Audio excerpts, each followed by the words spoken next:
It began with 3 pillars, the foundation for UW Esports, pushing ourselves to greater heights. Community. Career. Competition.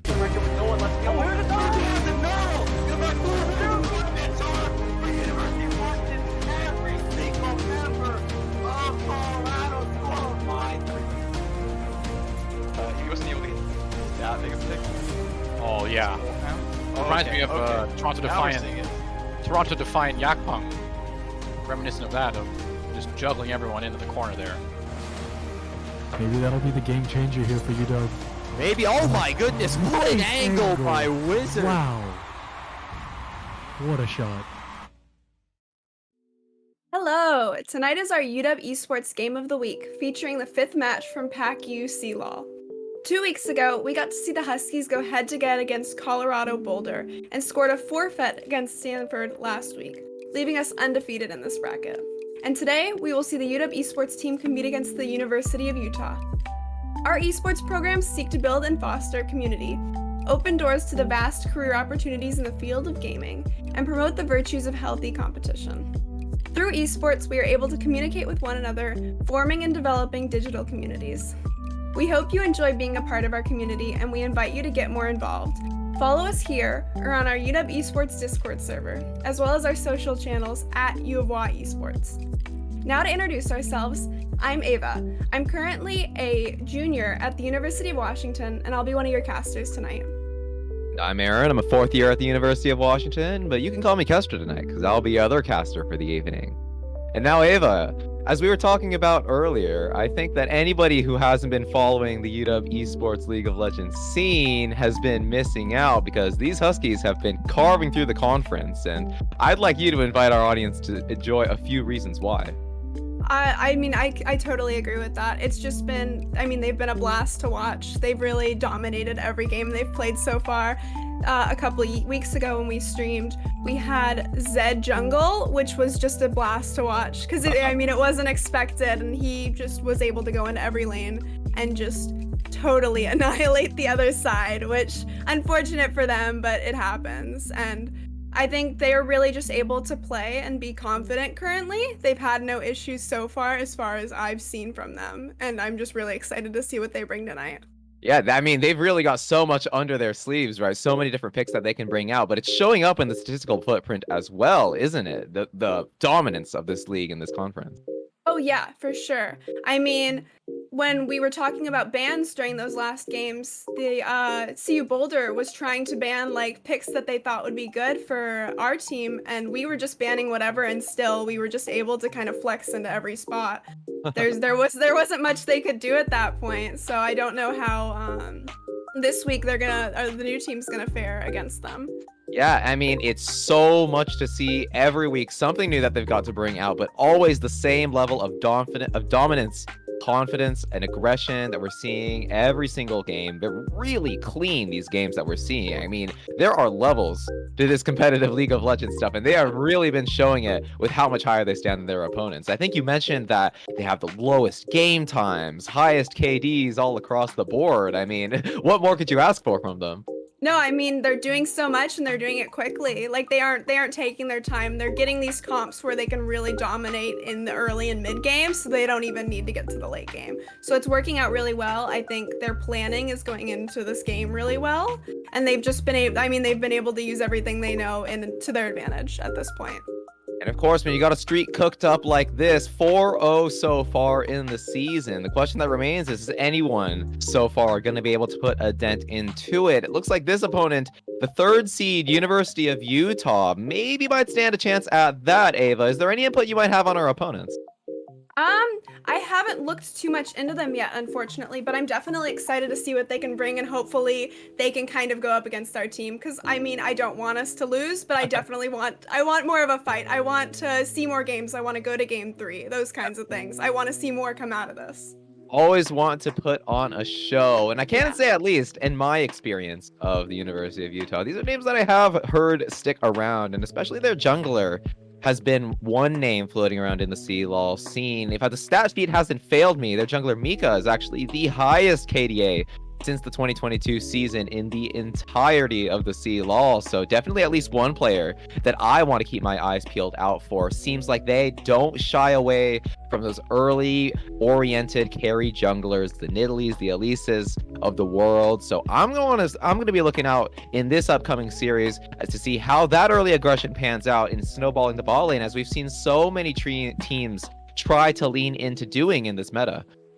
Yeah, no, and I mean, just with the latest patches and stuff, the 2 weeks ago, we had the Annie bans from our team, the Aurelian Soul bans, just stuff that's good, and I'm hoping almost that we can bring those new picks out, because I really want to see what either team can do with them. I want them to be left up for grabs. The Aurelian Soul is especially exciting to me with the recent week where it has been established itself as an incredibly potent late game threat, some of the highest scaling in any champion, in any lane. And of course, as you said, a lot of teams pretty wary to put that one out, but maybe we'll see if either team decides that the pocket picks available on their opponent's side are worth the bans over the Space Dragon. We'll get to see some of that high-flying action from him. But Ava, I want to go back to the success of this University of Washington team and ask if maybe you think there's a key lane that this team has been playing around that has really been the linchpin of the success, or if you really feel like it's just any lane that this team has been able to play through.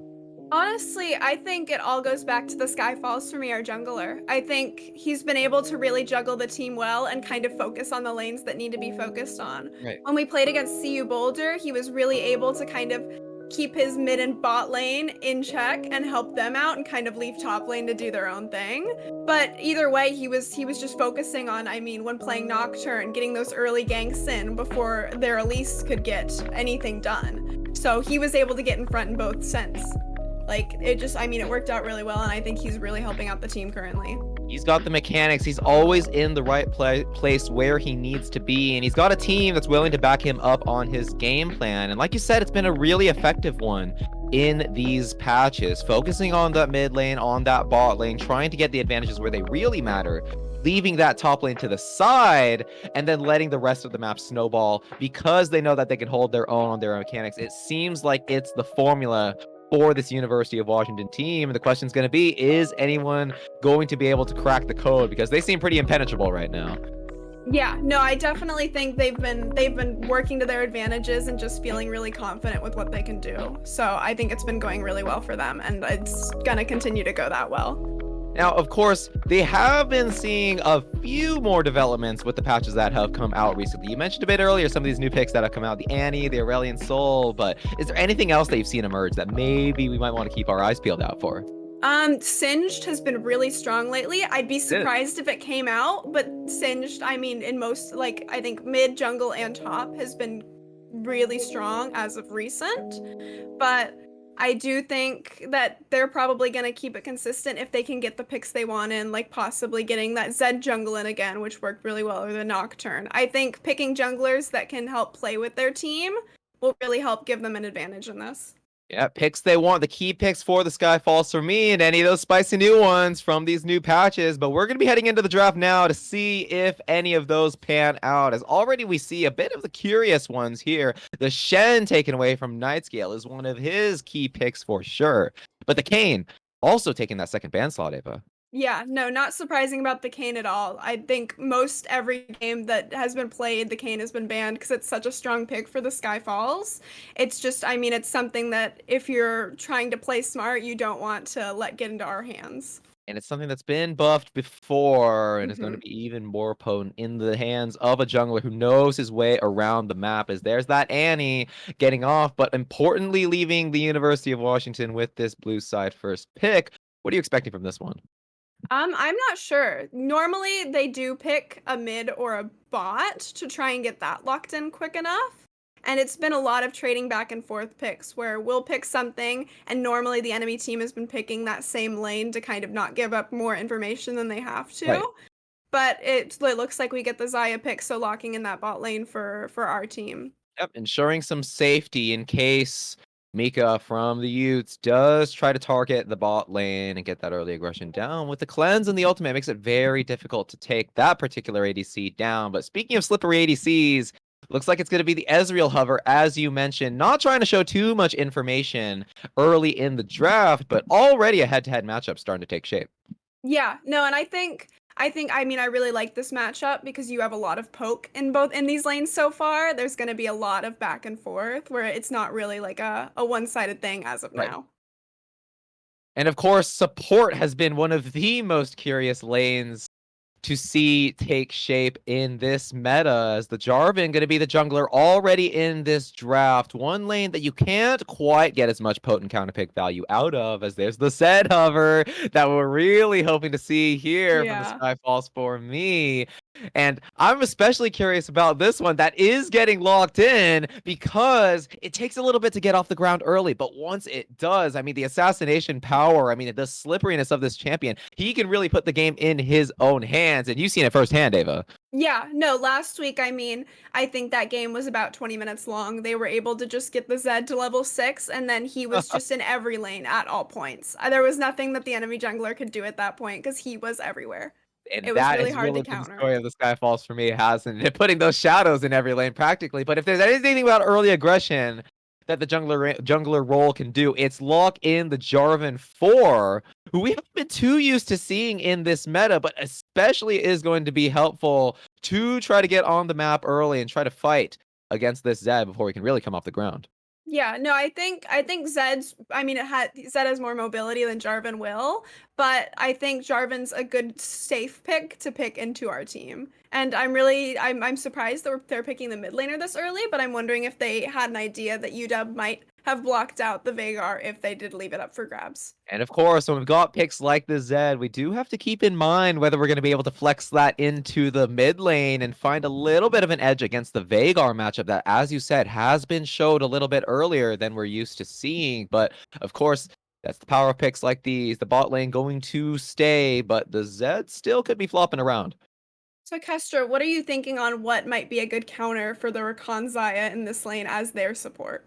What's going to be difficult, I think, is to try to hold back on the range of this engage. Of course, you've got the arcane shift available for the first part, but once you've already expended that from the grand entrance, then the rest of the enemies like this Zed can follow up with their shadows. So you really need something that's going to be able to buy that space after Ezreal's expended one of his only escapes. Don't really want to be using summoners against a jungler like the Sky Falls for me. So I'm looking at something like maybe the Yumi that can get him the movement speed that he needs, or maybe the Karma to try to fight for that early lane dominance and try to dissuade those early engages by eating away at those health bars. But for now, it looks like some mid bans being taken away. The Gragas is one I'm personally sad to see be taken out. We've seen a little bit of a resurgence of this champion in the solo lanes with the Rod of Ages. Provides a lot of stability, a lot of engage, but it's the top lane that the University of Washington is focusing instead. Yeah, I think it's really smart for them to focus on Utah's top laner because I mean, in games like these where it does get so close, you want to try and keep top lane kind of to their own devices and Right. in an even enough matchup where no one's going to be roaming, where you can really kind of focus on stuff that can be controlled. So I think it's smart for them to just kind of keep a focused eye on that. And we And spent so much time talking about the support pick, but do mine eyes deceive me? That may very well be the Talia in the bot lane alongside that Ezreal. Could be the Veigar as well, but I yeah. do know their mid laner does have a proclivity for that Veigar pick, so something like the Talia paired alongside Ezreal could provide a lot of killing power early. No, I mean it could go either way. I would think it might be the Veigar support, but if he has a proclivity to having Veigar mid, I'm excited to see a Talia support as I haven't seen that in a really long time, and I think Talia's such just a mechanically refined character that if you're skilled enough, you can really get away with a lot. And one that's going to have a really tandem relationship with that Jarvan 4. If either of them are able to land their crowd control, that's a certain kill with the amount of follow-up that both champions offer. But when we're talking about mid lane champs, Pasco absolutely eats up that Vex whenever he can get it, as it's the Yone instead. Meaning that what we might be looking at is a Yone top Veigar mid Talia support kind of situation. Ezreal Talia against the Xayah Rakan is certainly a matchup that I don't have too much experience casting, Ava. No, definitely not me either. But from our side, I mean the Ornn pick, very classic for Night Scale, something that obviously he feels very comfortable with. And I'm not sure how I feel about the Yone into the Hold on Ornn. a Such second. a The Vagar has been swapped down. I don't know when they have to keep those picks locked in, but in my pro experience, it's 20 seconds. So Ezreal Vagar might be instead what we're seeing. So keep your seatbelts buckled, folks, because even we don't know where this draft is going. But what we do know is that we're gonna see Mika on that Jarvan 4 going head to head against the Skyfalls for me on that Zed that we've been talking up. Yeah, no, I mean a little interesting in that late swap, but I like the Talia mid more. I think Right. that's a smarter pick going into Vex, someone who can get so aggressive. Whereas with Vagar, as soon as you use your E and it doesn't hit, you're done for. You have nothing else to really defend yourself. So I think Talia is a smarter pick into Vex, and I think it's smart to have characters that you can kind of flex into those different lanes if the pick doesn't quite go your way. And it was a very interesting draft adjustment, I think, because we were talking about supports who compare with the Ezreal, who are able to provide that peel after the Arcane Shift has already been expended. Both the Talia and the Vagar have their own unique tools for preventing that follow-up engage, right? The Talia able to stop those dashes with that worked ground, and the Vagar, of course, with the Event Horizon instead. It looks like they're going with a bit more consistent option in the form of the Vagar, but as you said, I really do like the Talia being sent towards the mid lane. The Weaver's Wall can provide a lot of roaming power to help out that bot lane, where I expect there's going to be a lot of action this game.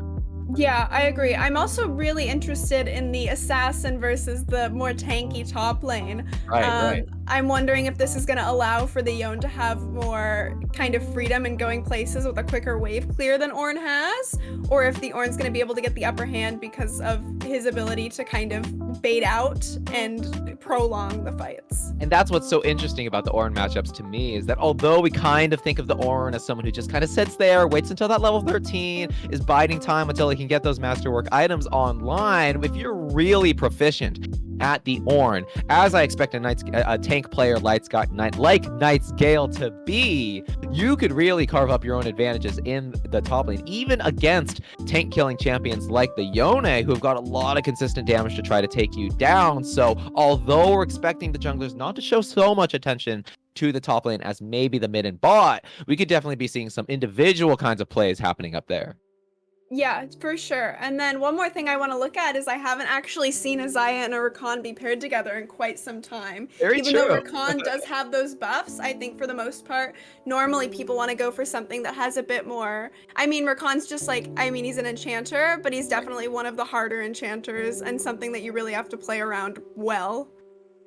And one that's fallen out of favor given the recent resurgence of a lot of these ranged supports, a lot of these unconventional kinds of ranged supports, which Vagar does more slot into, but we might be playing on the most recent patch 13.4, where that Spell Thief's Edge has been nerfed and the Relic Shield brought a little bit up to speed. So like you said, this Rakan might be an early patch adjustment, and one that I'm pretty excited to seeing, given how much synergy there is, not only between these two champions, but between the players that the University of Washington is fielding today. Yeah, no, I definitely like the layout of the CC on both teams. I think it's going to make for an interesting kind of play around where both teams kind of have to watch for where everyone's coming from. And of course, I think the most interesting dynamic that we're going to be seeing in this early game, it's always pivoting around these two junglers. We've got Mika and the Skyfalls for me, but Mika on the Jarvan 4, who we know is not going to be able to find so much success in the mid to late game unless he can enable his lanes to get off the ground early. So gonna be looking out to see where, excuse me, Cutie Shark is the one that the youths have out today. My mistake, folks. But as we've said, the Sky Falls for me, on the other hand, not quite as potent when it comes to those level 2, level 3 kinds of ganks. Is really gonna have to use that fast full clear to get that level 4, fight for those Scuttle Crabs. Not going to be fighting on quite the same pace as the Jarvan 4. So where these junglers turn their different kinds of attentions is really going to decide the pace of this game. As we're getting onto the Rift, folks. 5-point defense so far, and not so spicy as far as level 1 bushes.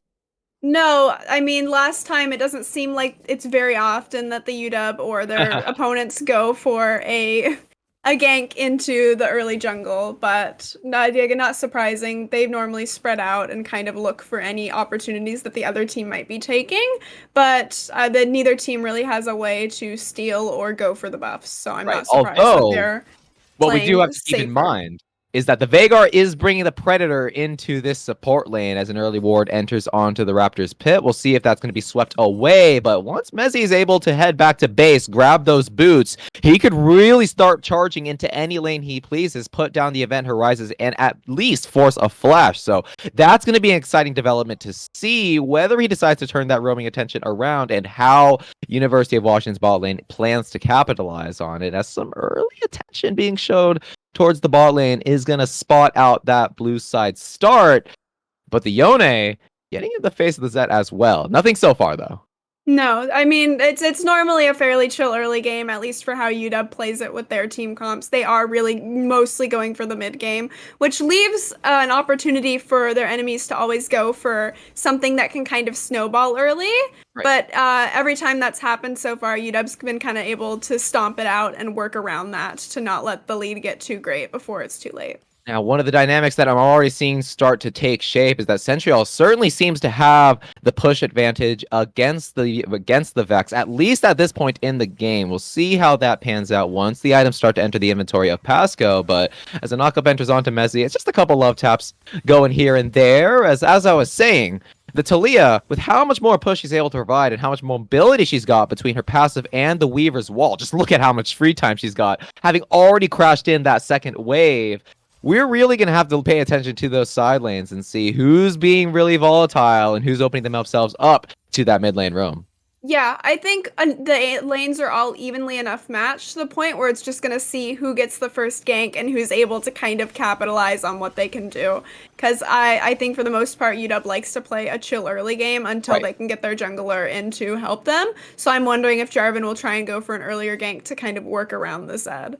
Yeah. Trying to target those moments of weakness where they know that they can't use that star player to their advantage. But for now, it seems like the jungler is pathing to opposite sides of the map. And I expect it's going to be pretty difficult for the Zed to try to get anything done down there. The bot lane flash forced out from the Yone, but not from Nightingale, as that's a big summoner advantage and what that you really don't want to see this early. Jarvan 4 has the flash, forces it out from the mid laner without using one of his own, as there's some solo lane action stirring around, and suddenly both junglers coalescing around this topside scuttle.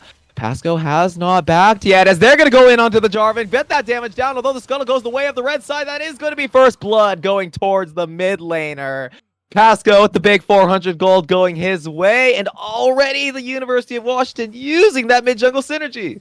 Yeah, no, I mean, they're really smart about kind of calculating their moves and not really looking for anything that they don't think they can capitalize on. I noticed a lot of the issues that came from CU Boulder came about from them kind of overextending and trying to get more, like, to bite off more than they could chew, really. So I think it's really smart for UW to calculate everything before they decide on going in on things. King's coming down in the bot lane. We might have a bit of a dive on our hands as the wave's starting to get stacked up. They're going to do their best to try to shove it in. The event horizon has already been committed as well, as Cutie Shark comes around on the other side. No mana on the ADC. They do have summoners still available, but it's going to be hard for the bot lane to follow up. Gonna get at least the double sums from the ADC, but how much more is it looking like with the flash still available? Slowly coming down. Nothing much for the Utes in this bot lane counter gank, but importantly dissuading the dive, at least so far. Skyfalls for me still sticking around though. Yeah, the heal coming out from Isaiah, obviously able to help her out. How are you feeling about the Ezreal taking the cleanse into such a CC lane, a high CC lane? It's certainly an important take. I don't imagine you can cleanse the grand entrance, but the root from the Xayah is really what you're taking it for, as well as the charm from the Rakan as well. That's going to set up the rest of that CC, like you said. Not so much from the rest of the lanes. It's knockups mostly from the Ornn, the Zed not providing much CC of his own, and the Fear from Pasco as well. But you really don't want to get caught off guard by any of those roots, because that's what's going to be able to set up the rest of those CC list members. So pretty standard so far. The University of Washington getting those early leads that we know they get.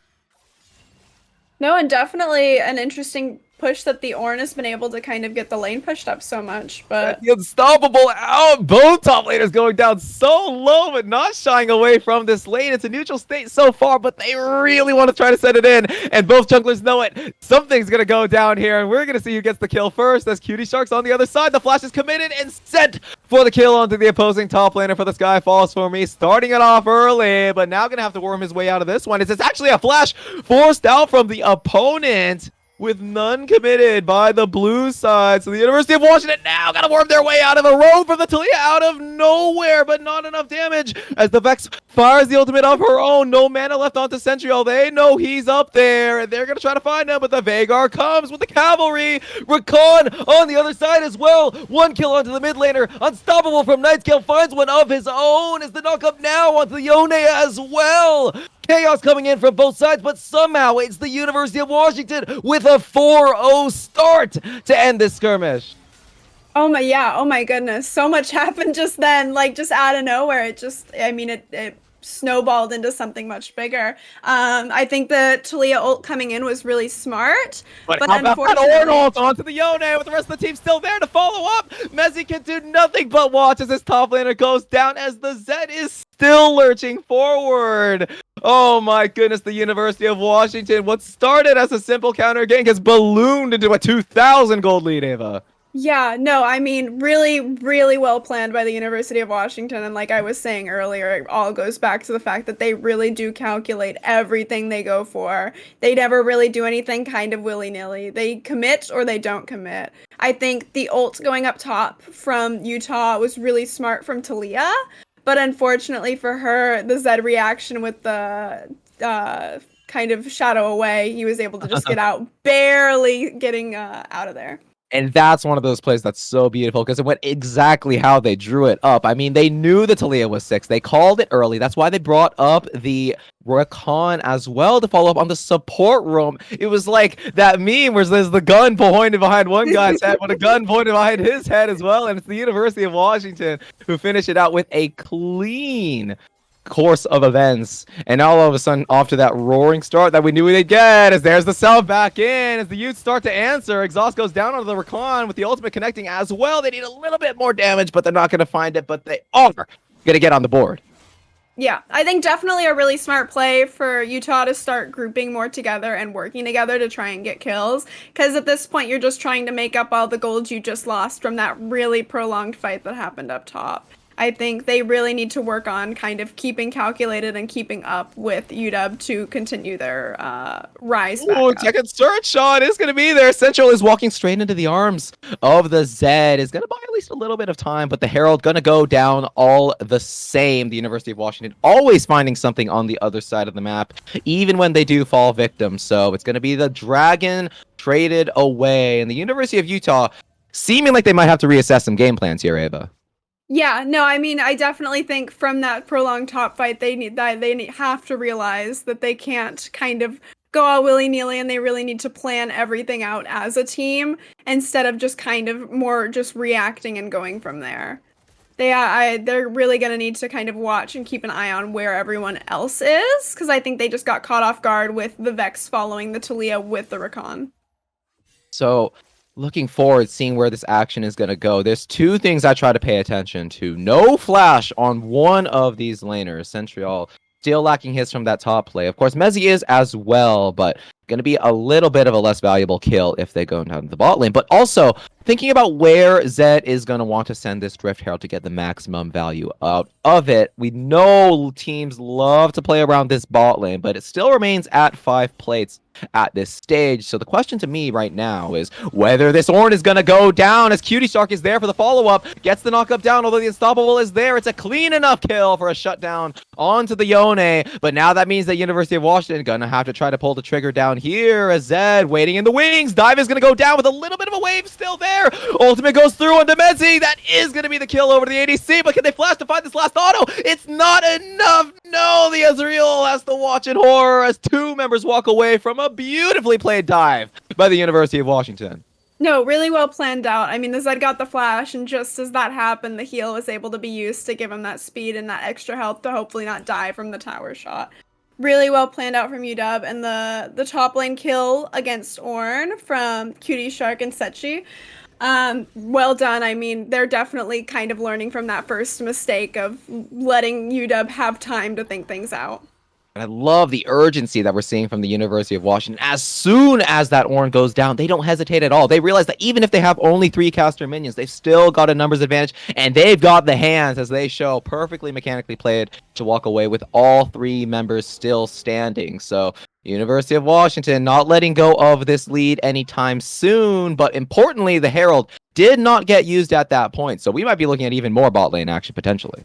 Yeah, no, possibly more bot lane, but I would not be surprised if the Zed brought it more mid or top lane, Right. because the plates and the both laners kind of have an advantage in their lane, whereas bot lane has been more evened out. If we could get a look at items and kills so far, thank you. And look So, at yeah. that, the Prowler's Claw for the Sky Falls for me. You often see the Duskblade of Drakthar on this champion because the CDR is so important for getting those triple shurikens, but the knockup might prove even more deadly, as look at how low the Yone is. The ultimate doesn't seem to quite have connected, but the Sky Falls for me has plenty to work with in order to catch this kill. Oh, the ult expected. Oh, that might be enough to get the counter kill as he sends it back into the turret. Sends the turret shot. Still lit.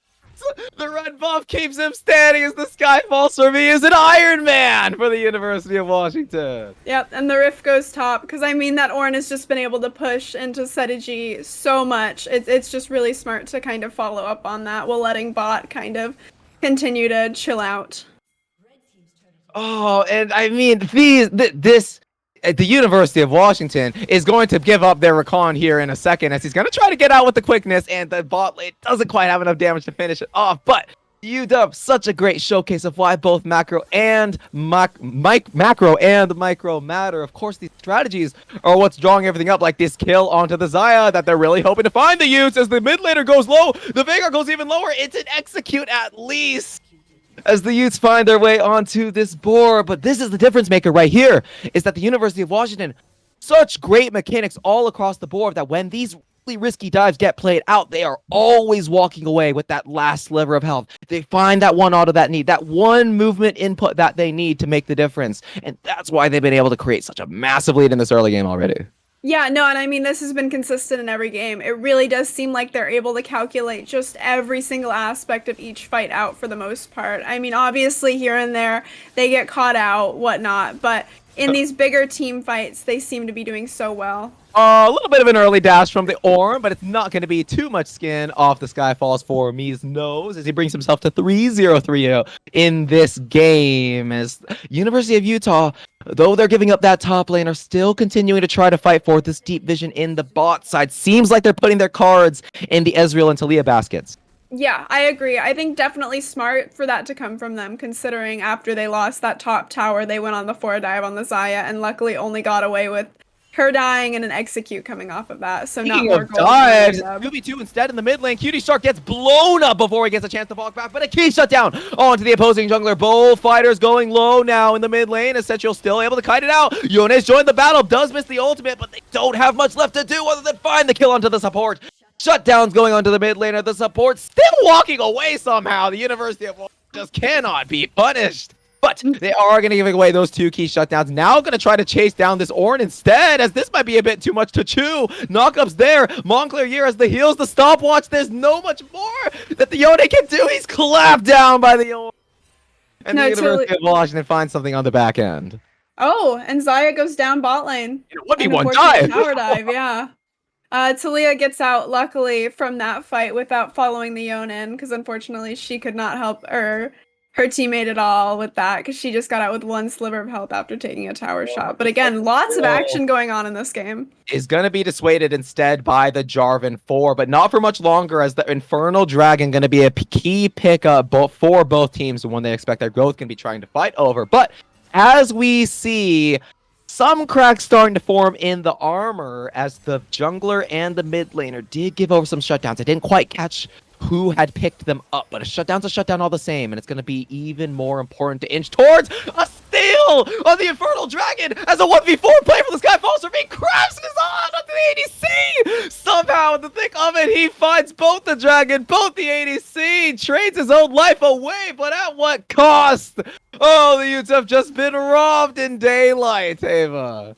No, I mean just an insane game. And what I'm really excited for now is because that dragon has gone down, we figure out it's a Hex Tech dragon for the next one, which means we get those rifts and we get to see even more plays that are going to follow along these lines. Oh, and even more action onto the objectives as the Rift Herald started up already. Messi's going low, but has the event horizon to try to stall some time. Montclair Year is so slippery on this recon, simply cannot pin this player down as Pasco gets aggressive himself. Doesn't have the fear to follow up quite just yet and knows he has to be careful, but there's the Weaver's Wall to buy some space. He's blown up before he gets a chance, steps a bit too far forward and is punished handily by a 5-man play. As now let's gotta see what's Utah gonna try to do with this little bit of a numbers advantage they found. No, really surprising coming out of UW, kind of going in for those riskier picks. I haven't seen that come out too much from them. They seem to normally be more calculated, so kind of giving the Utes a little assistance in that kind of sense. But I think really smart. Saya's able to get that bot lane tower down, almost gone. So bringing up the ADC is certainly a decision that Utah has made, ensuring that they're going to be able to secure that objective. But like you said, giving up waves, giving up what remains of that turret's health bar, it is a decision that they've made and one that they got to be accepting of the trade-offs for. As now the Zed goes again, dash down, Central still trying to stay alive, but when all three of those shurikens collect, it's not much you can do but get Shadow Slash down, and the Zed continues to be everywhere on the map. Montclair Year almost goes down to Setaji again, but luckily, again, such a good character to work on, such a great character to kind of slip out of these bad situations, whether you're getting Jarvan ulted or Yone ulted, you're able to just run to your teammates, kind of get out. You have so much mobility on that character, so I think that's really smart to play into this team. I think that's working out really well for him. Now, if you're rooting for Utah, you've really got to now address the elephant in the room. What are we going to do about the Sky Falls for me? Because he has found his way into every situation and come out on top. What are we going to do? Are we going to try to shut down his gank patterns? Are we going to try to lock him down when he comes in on these engages? What tools does this Utah team have, Ava? I think what's going to be really important for them is kind of keeping the Veigar watching the Ezreal and the Talia, keeping that E for when Sky Falls for me jumps on one of them, because you really just have to lock him down early. Because if you leave him up for the fight, he's going to steal that dragon or steal another kill. Oh, nice cancel down there in the bot lane, knock up there as well. But here's the real objective: the Sky blasts away from the Cataclysm and buys a kill for the Ornn. Somehow, in the brink of death, though the kill is traded away in the mid lane, the Sky Falls for me is working magic in the bot lane, folks. Magic. No, I think this Zed pick just works so well for how he plays this game. It's gone well for both games that I've personally gotten to watch it in, and I think it's so smart for the play style of the team as a whole.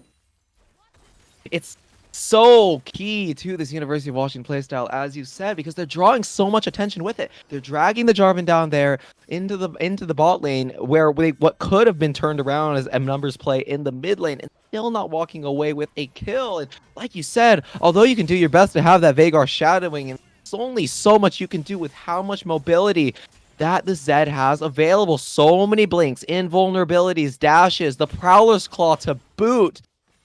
Possible to pin down, especially when you've drafted this few amounts of really hard CC. So it's gonna come down, I think, to the numbers for the Utes if they're gonna stop this level 13 highest in the game Zed from tearing apart their top laner. Knockup does come down, but dodged away dutifully with the own ultimate. Breaks him down with the ult. There's the Jarvan to try to buy something with the double knockup, but not much damage available when it's only Messi so far, as the rest of the team could come down. Nightscale is going to be the focus, but he's just so gosh darn tanky. Is not going to go down quite just yet. They need one more auto to get it, though it does go into the hands of the Jarvan. Zed has rejoined the battle. The Jarvan gives up his own shutdown. Time turns into a kill onto the jungler, as a Herald crash in the mid lane means that somehow, in the thick of all this chaos, University of Utah are finding something of an advantage. Yeah, no, I mean, they're just trying to get stuff where they can. A really big shutdown going to the Talia. I think that's really smart for her, and unfortunately, I think Sky Falls for me got a little too confident in that situation instead of just kind of giving the space that maybe the Utes deserved, kind of trying to push for that extra kill on the Talia, which again he almost got, just not quite lucky enough to secure it. And this is a really interesting development for the University of Washington, because as you said, the games that we've seen from these 5 players have been clear-cut. They've got the cleanest game plans. They get the early advantages, turn them into choking mid-games, and finish them out before the team gets a chance. We're seeing a little bit of shouting back. The University of Utah has been able to bring it to double digits, and although the lead started at about that 3K mark, it has remained that way for a long time. University of Utah maintaining parity through these skirmishes, but I think this is going to be a really pivotal point for that advantage. The tipping point right here, the 3rd dragon of this game, and one of the most powerful in the form of the Hex Tech Dragon, is going to be started with a lot of poke being sent out by Utah, but an engage potentially coming down as there's the charm onto the Jarvan, blowing him up before he gets a chance to fight back. There's the knockup now onto the mid laner as well, as so much damage being done into the back line. The Ezreal's able to fight too somehow, as Nightscale got it turned around on him. The kiting is beautiful from the red team, as the health bars look so low. Triple kill over to the Ezreal, and nothing to be done for the remaining 2 players here. Not even for the Sky Falls for me, though he might be looking for something of a steal here. Knows there's no smite. Not gonna try this time around. University of Utah fight back from a brilliantly played fight from the University of Washington with even more sparkling plays of their own. No, I think the issue there was Sky Falls for me went for that Talia, which while strong, this Ezreal has had a much stronger game so far in the bot lane, with more of an advantage than the Talia has, even with the shutdown she was able to gain from Sky. I think probably they should probably try and go for this Ezreal more, because again, the more of a lead he gets, the more it really grows, as he doesn't really have a point of stopping. Talk about turning points. That was exactly what you needed if you're a Utes fan. As an early blow up onto the Veigar might mean a Baron Nashor as the pings come down. The teleport's committed. This is what the University of Washington does once they get their Husky Fangs out and bear onto a pick. They clamp down and are going to go on to this play right here. Teleport being forced into the mid lane. Lots of poke available on this backside, but not if the Zed goes in. He's going to try to go on to the Fungal Pants, who has no one there to help him. Shut down onto the 80s. Who did so much work last fight. Not going to be able to catch him this time around, though they've got some damage to try to do. The Baron Nashor might be enough. Something goes in, but doesn't get it. Oh, the health bars look so low for the Huskies, but the Baron still stands at 6K. It's going to remain 2 kills over for the University of Washington, though they didn't get the objective. That's all they were looking for onto the ADC. Yeah, no, I mean exactly what I assumed that they should start going for. I mean, they can't really let that Ezreal get much more ahead, because he can just kite out the more tanky characters like Ornn, Nightscale, and really just kind of working his way away from someone who is as slippery as the Zed or the Rakan. So I think it's really smart for them to focus. And now 2 times we've seen the Ezreal come down mid lane instead of being used for fights, which I think is very interesting coming from them. And we're also starting to see that cleanse pick that we talked about earlier, starting to show a little bit of the flaws there. Not much you can do when the death mark's down on top of you, and none of the teammates are there to help. Too focused on preventing that Baron from being taken. A really well done play by the University of Washington. This is what great teams do with objectives. They don't just pile onto them and go for those burger flips. They really try to force their team, the enemy team, to answer them and get what advantages that they can. So the University of Washington, he's staying in the steering position, but how much more can they get done as the Ezreal starts to scale up just a little bit? Though they get that shutdown, it's not so much more that they're able to keep him from earning. Yeah, I think smart from them to keep an eye on the Baron, considering the UW has already gone for it. But a very smart push coming out from Sedigion going to the bot lane and taking that tower to get them a little more gold to hopefully catch up with that lead that they have. Name of the game right now for the Utes. They saw it in that dragon fight, getting this Ezreal to those key item spikes. If there's anyone who has even remotely a chance of withstanding this Zed's burst, it's not Baron Nashor, but it might be the Ezreal, as it down to 9K. This take might turn into a pick on the top laner, who was way too low to be tanking it up right there. Ultimate's in, though, onto the support, flashed over the walls. The knockup's not going to land, but it is going to be the kill onto the support. Charm not going to hit this time as the flash is forced out, but Cutie Shark goes down solo, finished off with the auto fungal pants now in the back line. He's trying to fight it out 1v1 against the ADC, but that might be a bit too much for him to chew all by himself, as there's 4 members remaining from the University of Washington. Has plenty of there to ult with the ult lands. Pasco is going to be able to find the kill that he needs. The University of Washington once again by the slimmest of margins turn it into a 4-for-2. Yeah, no, really, really well played by them. But again, because it was a 4v5, the 4 went down, but the Yon was able to get 2 towers off that, which, because UW wasn't able to secure the Baron as they were too low after the fight, I think really smart play overall, being able to get at least something out of that fight for the 4 deaths. And the University of Washington, this is what happens when you have the lead, right? Right? I mean, you could just start the bear whenever you feel like it. The enemy team, they've always got to have someone waiting around there. They've always got to try to do something. And what that translates to is players who aren't getting gold, aren't getting experience. They're just twiddling their thumbs at the University of Washington's whims as a mid lane turret breaking to nobody. Just shows how much invisible influence the University of Washington is wreaking with their wallets. So as the lead stays pretty sizable, I'm looking for the dragon fight to see what it's going to all amount to. For me, I'm really curious because I've seen, I think in the last 5 minutes, the Ezreal ult 3 or 4 times, just not trying to use it for a fight, but rather clearing lane. Which, I mean, tactical in a sense, but I think because he's so strong for Utah right now, might be better used in the fights rather than trying to push lanes. Right. And I would love to see what the Ezreal's build is, because as I was getting at earlier, there are definitely options that you've got as the Ezreal to try to withstand this burst. Things like the Iceborne Gauntlet, the Frozen Heart, the Death Dance, all options that you might want to pivot into if this 11-3 and 9Z is consistently coming on top of your head. So we'll see what he opts into for now, as he still has no mythic available. Even a shield bow at this rate could be worth investing in, but it's going to be the dragon going down to half HP already, and the engage there is the ultimate going to be dodged away from, securely smited, but Fungal Vince once again going low and finished off by both assassins as the Zed goes down, but Pascal still got the flash to try to fight this one out. Ultimate not quite going to get connected, but Cutie Shark's stuck all by himself as it did go on to the support, and they find yet another one for the mid laner. 3 for 2 so far for the University of Washington, but inching ever closer towards that Hextech Soul for the red team.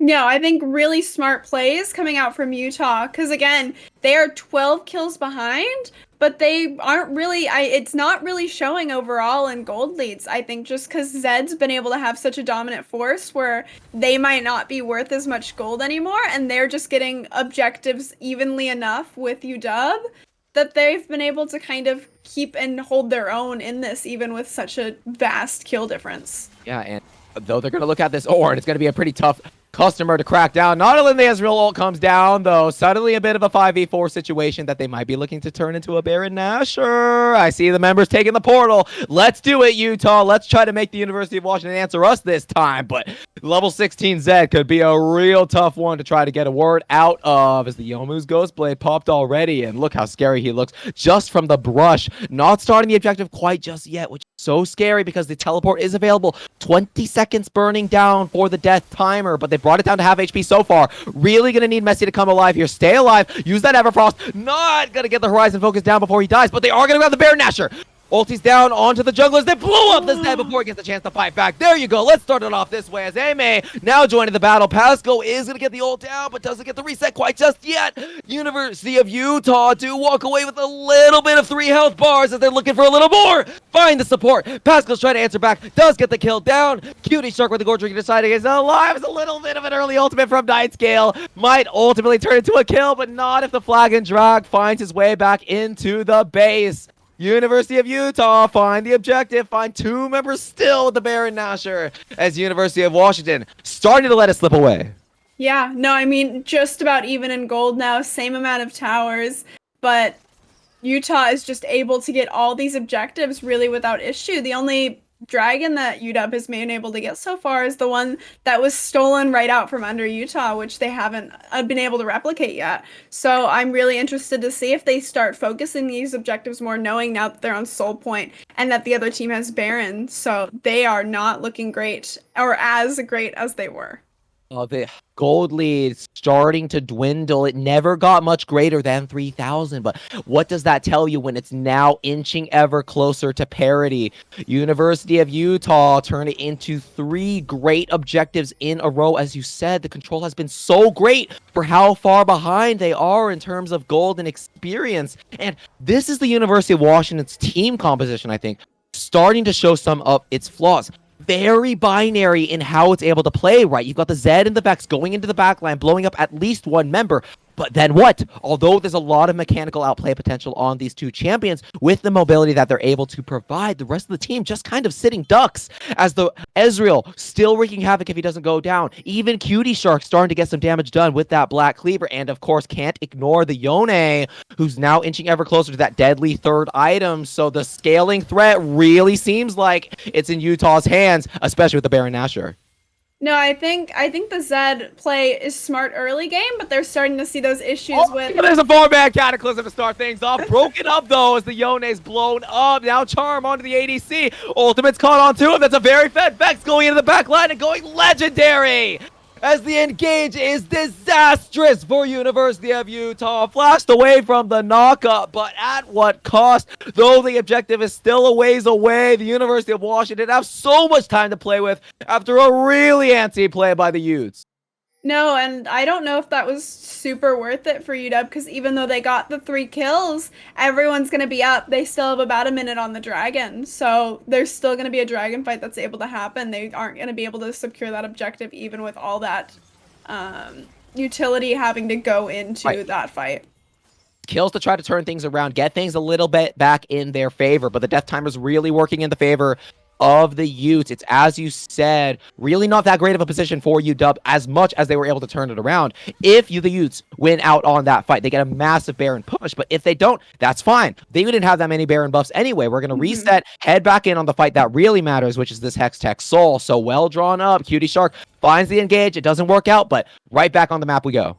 No, I'm really impressed with what Utah's bringing, because they are not letting the Zed get to them. They're continuing their confidence, and they're kind of able to push through. Even if it didn't show in that fight, just overall, they've been able to kind of keep their own with such a tough UW defense coming in.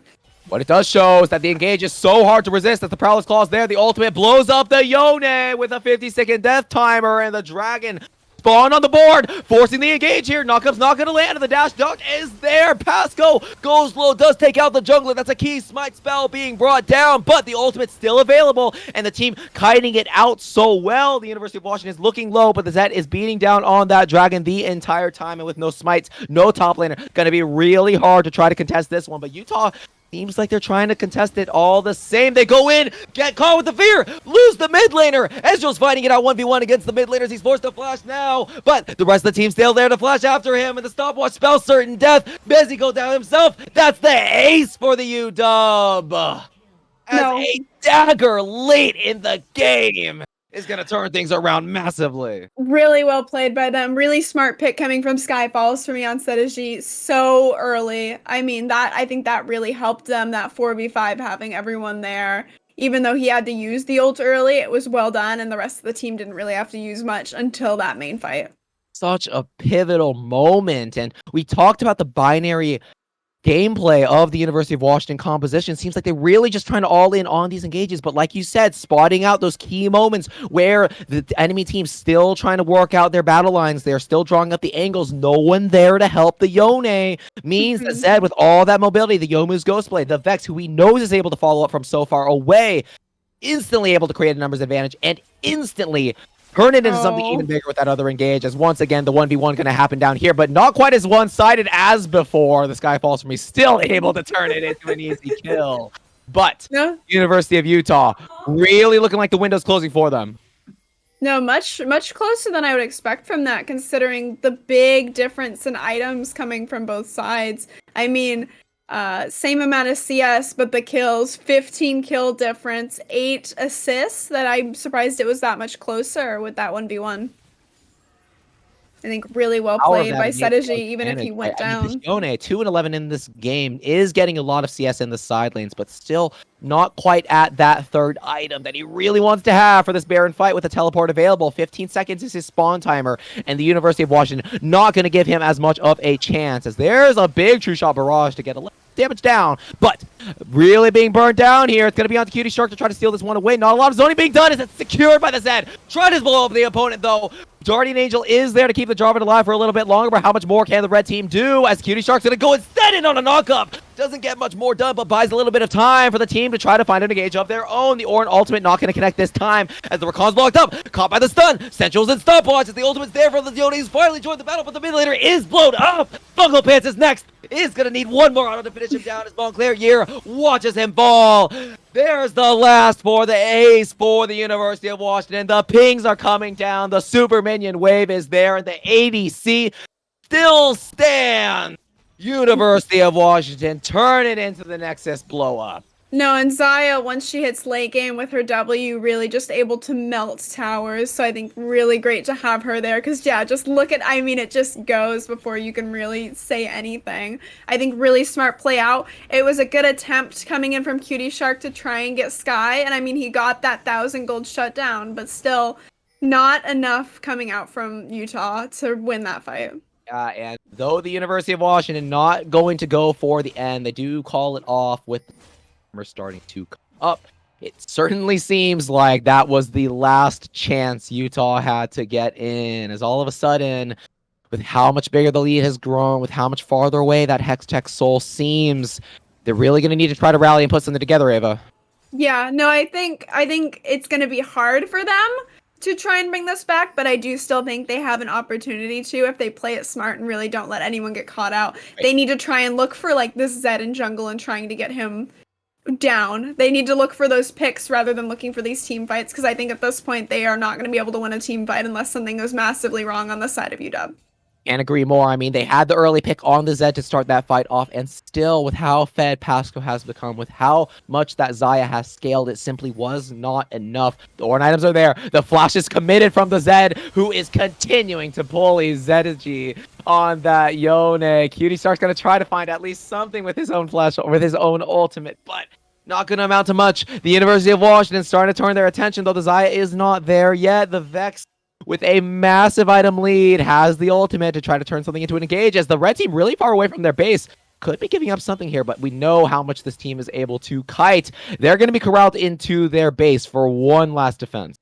Yeah, no, really unfortunate for Yone. I mean, there's not much he can do at this point with such a fed Zed, and the backup coming from the Orin, who already was able to have a difference in the lane and be able to win that even without too much help from Skyfalls for me. It really is going to be the last hurrah coming out from them. And it always just seems like, oh, it's just the 2-11 Yone that they're bullying, but this is such an important member of their team. I mean, the ultimate is so important to try to get some extra CC down, as the Orin, speaking of CC, is going to give his life over with no one there to try to help him. The University of Washington gives up on that play. Don't try to bite off more than they can chew. And all of a sudden, the Utes have a little bit more of a timer, but if the Skyfall is doing what I think he's doing, it's keeping that Hextech Soul out of his opponent's hands, getting 5 more minutes for his team to close this game out. No, and I think something surprising that we haven't really talked much about is even with such a big lead that's come out from UW, this is about twice as long as their average game has gone in the entire series so far throughout this tournament. So I think that's really impressive coming from Utah to be able to hold on this long. Absolutely, and I think it speaks to the team fighting prowess that we've been able to see all the time. It looks like University of Washington gets such a huge early advantage to start the team fight out, but the power of this Taliyah, this Ezreal, the space that this Veigar is able to buy, there's always these backline threats lurching around and always putting out that damage. So the University of Washington have not found themselves as easy an opponent as they might be used to, and though they seem to have such a big advantage, as once again the death mark does go in onto a stopwatch, circuits are stepped away from. Skyfalls, for me, is showing that the Utes are not going to go quietly into the night. Yeah, no, I mean, Skyfalls for me, obviously trying to look for an easy pick on the Taliyah there, but Cutie Shark luckily able to kind of help and save her from that. The stopwatch really well used, and I mean, the flash, I think at that point was necessary, because Skyfalls for me can kind of just do what he really wants at this point without too much backlash coming from it. And what it all amounts to is even less advantages for the Utes coming for this very last defense. I mean, another flash is a huge kiting tool that they need to dodge out on the Zed. As a great event, Horizon turns it to a knock-up onto the back line. Pascal going low. The ADC goes down low with him. Cutie starts trying to go for an assassination, but he is going to give his life forward as Fungal Pants finally tries his way into the back line. They're going to trade junglers for now, but turrets are going down. ADCs are getting obliterated by Vexes. As into the back line goes Yone. He's going to try to do whatever he can, but when the pass goes doing that much damage, you might as well call this a game. University of Washington have that wave. They're going to finish this one out with whatever they can, and Pasco's not going to stop. Let anyone stop them as he flashes in onto the Talia. Shows that he's been the quiet driver in this game. And though it was all flash from the Zed, the University of Washington is a team that is going to come in on a 1-0 lead in this series.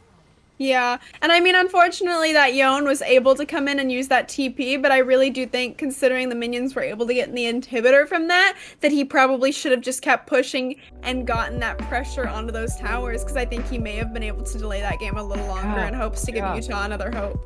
I mean, I hardly even noticed it myself, but the inhibitor turret did go down, could have turned it to a race, but thought they could stake it on that very last 5v5, but oh my goodness, Pasco, so much experience on that Vex, quietly working his way into that game and coming on in the very pivotal moment in the loudest way possible. So the University of Washington, though they did have a few more wrenches thrown into the spanner than they're used to, are ultimately able to emerge on top. Yeah, and I mean, Sedije just left right after he got the bot tower, and the minions were able to get the inhib all on their own, so I really think he might have been able to get more done and kind of put UW into a more worried position at that point if he was able to kind of push to get another tower or two. I think he may have been able to help give his team one more chance, but I can understand wanting to go back and try and win that team fight. Yeah. Decisions, and that time is going to cost them. And although the win streak continues, we've been wondering this whole time who's going to try to start to show the cracks in the UW armor. And this time around, like you said, a much harder fought fight for the Huskies than we're used to seeing. No, and I mean, my thoughts at this point is, now that I've seen that Zed come out twice, which is obviously more of a pocket pick for Sky, but works very well, I'm wondering if they're gonna add both a Zed and a Yon ban to this next draft, or if they're gonna try and maybe give him the Yon to give that a chance and rather just try and fight the Yon rather than the Zed. I'm not really sure what their strategy is gonna be or what they can do at this point to try and kind of stop the Sky Falls for me's momentum. Always the pocket picks for the University of Washington, isn't it? Yeah. Although the Vex didn't have as much of an outsized impact, at least in the early game. Oh, Pasco, that kind of player is able to slowly control the game from his own. That much assassination threat. I mean, we saw a few mishaps come out from the Skyfalls just because of how he built, how he played, how much he was going into the backline. 1v4 plays that were turning into kills and dragon steals. But on the other hand, it was Pasco who's quietly providing that pillar, being there alongside his Zed to ensure those backline assassinations and being pivotal member of that victory for the University of Washington. Yeah, and I think what worked really well for Pasco is the Sky Falls 3 went in, and if the Sky went down, Pasco was just able to ult in and really get that burst off to finish off anyone that Sky Falls 3 wasn't able to get. So I think it was really a 1-2 punch that Utah couldn't quite deal with that much burst damage coming out. I also think really smart play coming out from the Orin and playing that game, kind of waiting for the Yon to make a mistake, because unfortunately, I mean, after that point, he was just able to kind of just get destroyed for the rest of the game. Not much you can do when you have a Zed kind of targeting you and running you down. That's what the top lane's all about, right? Those thin margins, so many trades that were going evenly, both of them going down to less than 100 HP, but biding his time. Nightscale, such a strong tank player, waiting for the Zed to get there in time and turn into some advantages of his own, is why the University of Washington, such great synergy together. We're talking about synergy. We have to give our flowers to the University of Utah for how they were able to stabilize in that mid-game. Yeah, no, I mean, definitely we're able to bring it back and just focus on the Drags and the Barons and trying to kind of distract UW from going in for those kills and making them think more about how their game plan was going. I think the bot lane worked really well together, and unfortunately the team just wasn't able to follow that up. But I think if they continue to try and pocket that bot pick, they might have better luck into hopefully making this into a 3-game series rather than 2 games. Yeah, I mean, Fungal Pants doing as much DPS as you possibly can when you have a Vex and a Zed, each with as much as 15 kills. Going straight at your head. I mean, he was able to play those fights so well, and I think it speaks to the conscience of University of Utah with regards to their opponent's game plan. I mean, they knew how the University of Washington would be playing these engages, forcing things with the Ornn, following up with their Con, buying resources so that the Zed and Vex can be going in, and they were able to stay their hand, keep things playing low and slow for as long as they could until the Zed and the Vex commit their hand, and then able to counter things out, hide it out, use their mechanics in those team fights. So great stuff translate into some great objective pickups that were so close to turning it into a victory for the red side. But I have high hopes for them heading into this game too, Ava. Yeah, I'm just wondering, Kestra, what you might think needs to come out from Utah to try and really stop the momentum of UW with both the jungle and the mid lane. I mean, when we're talking about the early game and things getting out of control, the Sky Falls for me has his name written all over it. I mean, when we're talking about a player like this who we write up as going to be everywhere in the lane, on every lane, everywhere on this pick, and then he actually just shows up in every lane, everywhere. I mean, that just goes to show how much command he has in the jungle role, and I think so much starts in those volatile sorts of positions, right? We were looking at that top lane where things were getting so dicey, but then Sky Falls to me just a little bit faster than his opponent, the Jarvan 4, coming there just in time to capitalize on those trades and then converting it into some big lead. So I think the University of Utah needs to try to add into their draft is some more stability in those side lanes. I'm looking at the Yone, but also at the Veigar as well. Although the Event Horizon was pretty useful in stopping so many of those engages, in conjunction with the Talia, that immobile kind of support is cannon fodder for those dives that the University of Washington is known to orchestrate. So I'm looking for something that's going to set up just a little bit more time for the counter ganks from Cutie Shark on those early ganking sorts of champions. Maybe try to fight it out more on their terms, or maybe something that's going to try to win out even harder in the early fights. But we know that the University of Washington, with how mechanically skilled these players are, that's going to be a real tall task. Yeah, no, I mean, I just think the biggest issue is Sky Falls for me always goes for those really, the junglers that just have the most movement, which Yeah. I think picking something like Jarvan, it's really hard to kind of keep up with something that goes so quickly, and you really just have to be watching all of your lanes because you already know Sky Falls for me is watching them for you Yeah. because he's looking for that opportunity just to go in and really get onto them. I'm thinking maybe it's not what Cutie Shark normally goes, but I think that he has to find something that can keep up with the momentum that Sky Falls for me has, whether that's another Zed pick or the Yone pick, or not Yone, or the Kayn pick, or even the Nocturne pick that I saw come out last time. Yeah.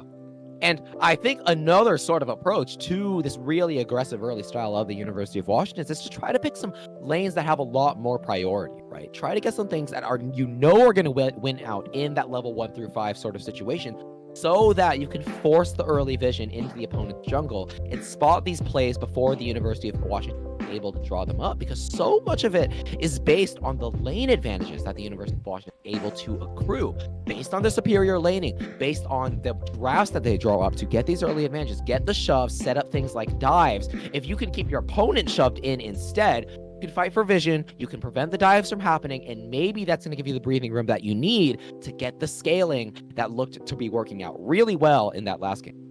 Yeah, and I think another thing that's going to need to come out from Utah is just trying to play for that late game again, or that mid game, really not letting them get much in the early game or fighting back, because what UW goes for the most part is trying to get that mid game play and that like early enough finish, whereas they don't play for that late game as much. While they still can, and obviously can still succeed at, I think it definitely pushes them out of their comfort zone a little more. So I think trying to play for characters that can still hold their own in the early and mid game have a much better success in the late game.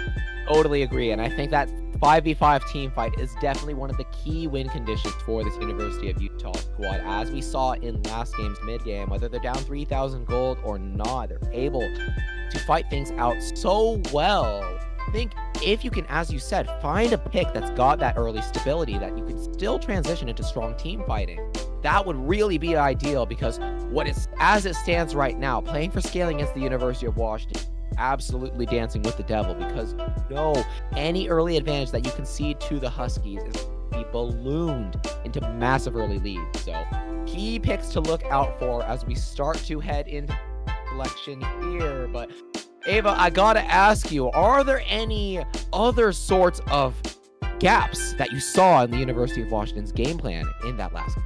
I think obviously the biggest gap comes from that bot lane. Well, really well played from Montclair in support. I think Amay was getting a little bit outlaned by the Ezreal, as we saw with that 1v1 under the tower. I think that worked really well for University of Utah, and I think if they can kind of keep pushing into that bot lane, and again, game almost ended from that point when they were able to get that bot lane fully pushed out. I think that'll be their biggest win condition, is trying to get that bot lane really behind for UW. Yeah, and of course, as I understand it, I think that AMA, being a newer addition to the roster that the Washington is tossing, so did have a little bit of a shaky early game, did give up a little bit more advantages to the Ezreal than we might have been hoping for as University of Washington fans, but ultimately came alive in the late game, was there in the team fights, did what Zaya is meant to do, and zoned out the enemy team when it mattered. But now that we're heading into the champion selection, already we're seeing adjustments being made in the draft, as Ashe, I don't recall being banned in game 1. Yeah, I don't think the Ashe was banned, but coming from the University of Utah, a Kayn ban again and a Shen ban, both I think very smart against UW, and a Cinder ban again coming out. So it just seems like the Ashe is the only ban that's new, which is very interesting after that last game. I wonder why Seems they're like doing that. either team, except for the University of Utah, not smelling too much trouble for any of those champions, but you can't let this man have his Zed. Not again. And now that I'm actually looking at it, I do think there was an Ashe ban. I think the bans coming from UW were the same, but the Zed ban being added to the University of Utah. Exactly one adjustment being made, and perhaps the most important for the No, University of Utah. I think that's why I said they needed to do that, because you really can't let that go in. But the Annie ban not coming out, so actually we will be seeing Annie coming from University of Utah, which I am very excited about because she is very strong right now with her buffs. And when we're talking about stability in early laning, and when we're talking about those mid-game sorts of team fight power, Annie is exactly the kind of pick that you want, I think, and one that can be flexed into both the support and the mid lane, right? You can use it to provide that strong, stable engage in the mid lane, but also Mezzy was really showing some strong stuff with the Event Horizon that you could precisely do with the Tibbers on the Annie support. So really excited to see where this flex pick goes. But the University of Washington, on the other hand, their draft in a new direction. Yeah, sorry. I was looking at maybe where this might go. I really like the Varus and the Galio. That's a lot of CC going towards the bot lane if Galio goes to support again, which is what happened last time. So I wouldn't be surprised if that came out from UW. But I have not seen the Varus pick yet, so I'm really excited to see what Amay can bring through that.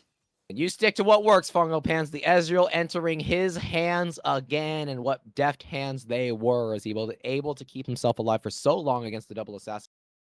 And Now against something of the Varus instead, so a different sort of team fight that he's going to be playing this time around. But I have faith, but a big adjustment being made, I think, with the Fiora now entering the hands of Setijay.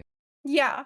I think that's smart considering UW did ban that, so it couldn't get into his hands last time during the second round bans. So maybe this is a very common pick for Setijay. I think if it is, it might work well into kind of bursting down the more tanky top laners that UW likes to play. When we're talking about tanks, I already see a Galio and a Malphite entering the Rift for this game. So we certainly saw some hard engage in game 1, but this seems to be taking it to a new level, Ava. No, and another new ban coming out, the Vex ban. So it does look like that University of Utah is trying to adjust for what happened last game and what they really don't want to see happen in this game. Yeah, and keeping the backline alive a little bit longer with that particular mid laner being taken away. As we know, the Galio could be going into either support or the mid lane, but a new kind of potency in the backline.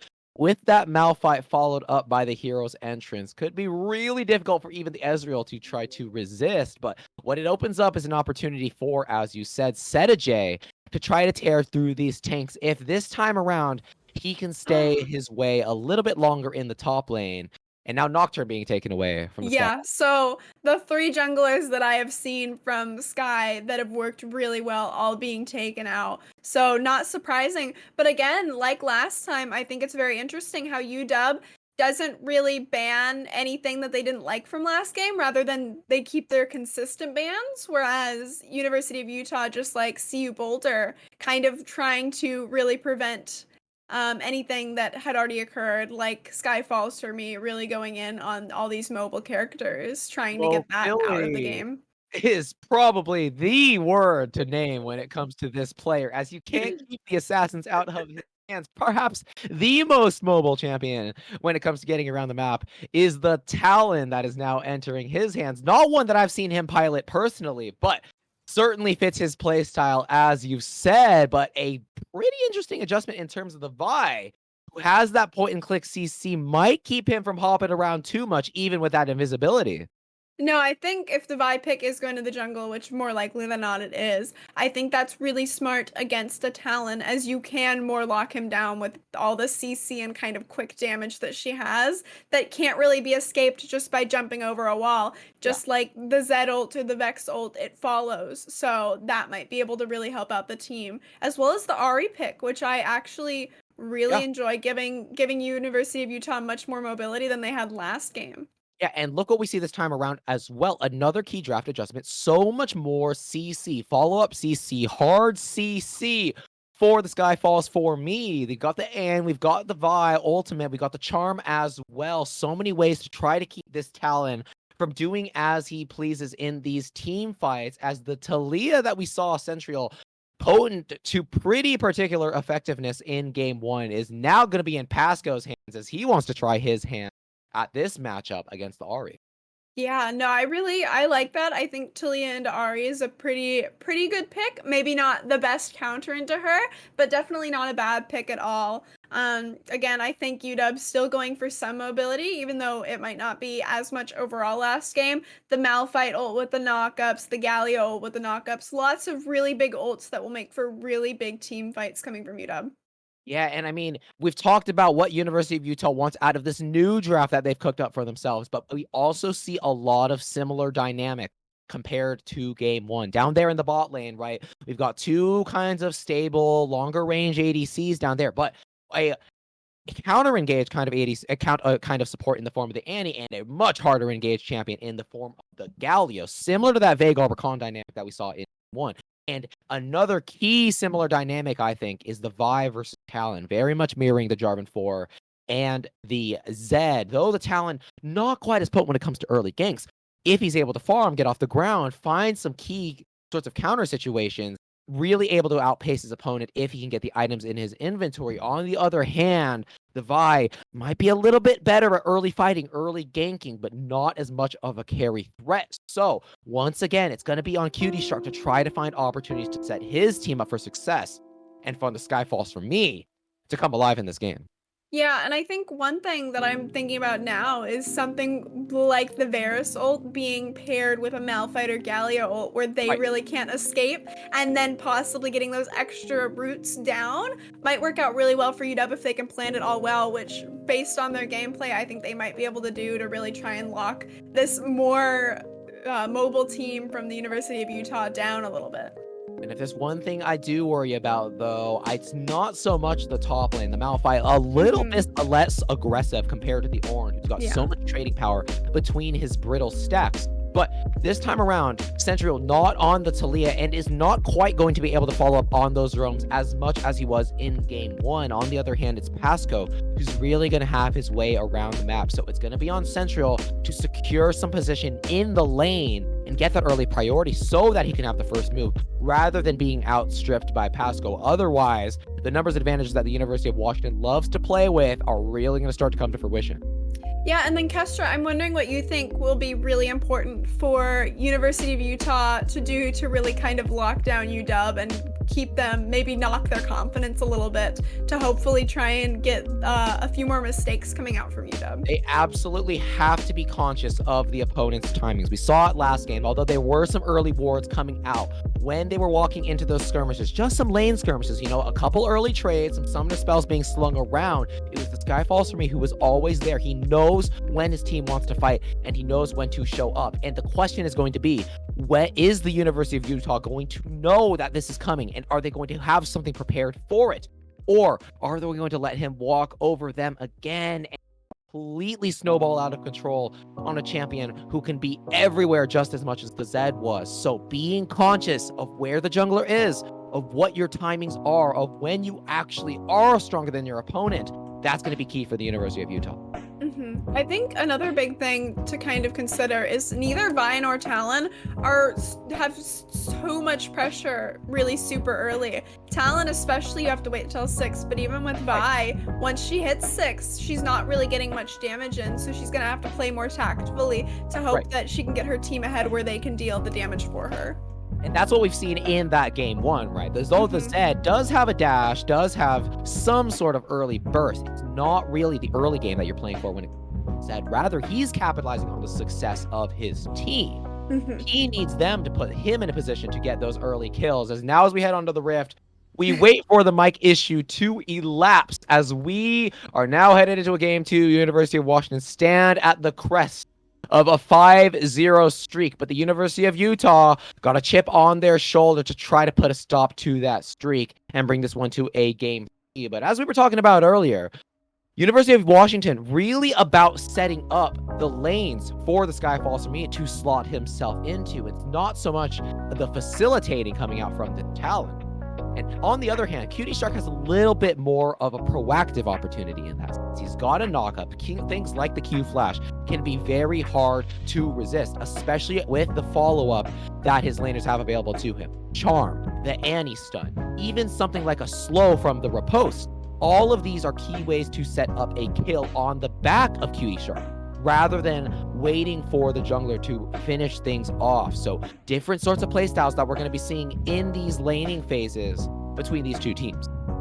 Yeah, and I think a big thing that's really going to come out from the University of Utah is the Annie with her stun every 4 abilities. She has the Glacial Augment now, which I think might work really well for the burst that will come out from the Talon, or possibly even the Varus. Yeah, and all new level 1 strategies that we're seeing this time around. We saw just 2 5 points before, each team fighting for different quadrants of the map and signaling where these junglers are going to want to be playing around, right? I mean, we've got the top lane inching towards from the blue side, but an early ward into the red jungle for the Skyfalls for me. Yeah, no, and I think, again, pretty normal coming from both sides, kind of avoiding each other, but well done. I mean, both trying to get that early advantage and both getting it in the same way, which I think is kind of funny, mirroring each other in a way. What had happened last game, right? We saw each jungler trying to path to different sides of the map, and although there was that counter gank into the mid lane that sort of started things off for the University of Utah, what it really ended up being was a follow-up kill on the Jarvan who was trying to grab that scuttle crap. So always have to be cautious of when the University of Washington is using those numbers to their advantage. Otherwise, you're going to get that first blood into the Skyfalls from his hands, and that's going to look really ugly. Yeah, no, but I think, again, it's going to be a fairly chill early game. Maybe other than in the top lane, because once Fiora hits that level 2, I wouldn't be surprised if she tries to go for something quick and kind of a little out of pocket onto Malphite. Yeah, and Nightscale doesn't seem keen on letting himself be walked over with this rune setup. The Comet, the Scorch, has the Resolve tree, I think, as well. So he's really going to be fighting for this laning phase in his own way. As difficult as it is against the Fiora, who's doing that % health true damage, he's going to do as much as he can to try to turn it into something volatile that the Skyfalls for me is going to be able to capitalize. Yeah, no, and again, I'm really liking the Anti-Glacial Augment pick. I think it's also really smart for the mid and the jungle on University of Washington's side to have that first strike to get that early extra gold if they can. Maybe not as effective on the Talon, but definitely on the Taliyah, who might not have the advantage in lane. Look at this. This is what I love to see, Ava. No, using the power of the Annie, of the Ezreal, getting the shove early and spotting out the bot lane camps. That is so key. They've eliminated an entire quadrant of where this guy falls for me could be, but he is going to get a little bit of a love tap onto his opponent there. Importantly, though, buying time for the Vi to grab a red buff of her own as it's taken away from milliseconds before the Sky Falls for me can find it himself, as that's not a fight you want to be taking at level 3, Cutie Shark. But so far, the Utes find the stability that they're looking for. No, and not surprising, Fiora having that early push on the Malphite, who does not have that wave clear like she does, and is not able to be as aggressive because she can easily fight any of that back. I wouldn't be surprised if she's able to get an early kill if Nightscale doesn't play it super safe. But lots of poking also going on the bot lane, not surprising. Vi and Ahri coming down for that gank. Yeah, and practically already off to a little bit of a better start than we saw in Game 1, with a first blood not being handed over quite just yet, and lots of aggression being sown in this ball. Look, they've moved over the mid laner. They're going to go into the Sky Falls and find the first blood. Brilliant by the Utes. Such a well-drawn up play. Fighting on the back end of that ward, spotting him on the Gromp, and having that follow-up CC. So well done to turn into an early advantage. Yeah, and I mean, now the Ahri gets to kind of have free roam because she has the unlimited mana, so she's really able to push out this wave with Talia backing. Not much that can be done, so she can get this wave pushed under tower fairly quickly. I think really smart play coming from University of Utah, because they are going to need to lock Sky Falls for me down before it's too late. Speaking of locking down, Messi's back, finally going down on top of him. The arrow is there, as kiting away his fungal pants. Dodging out on the hail of arrows, but a brilliant 2v2 play from the bot lane of the University of Washington might turn into a trade kill as the knockup's not sidestepped. Aime's got to heal that one away as the wave's coming in. Fungal Pants gonna bring his jungler back over to try to shove this one in, and although the kill does go down, a reset timer not gonna be ideal for Aime on the Varus. Yeah, no, I agree. I'm also now noticing that the Annie will have the Hex Flash, which I think is really smart into trying to get maybe some more cheeky plays onto University of Washington to catch them off guard. I think that'll work pretty well.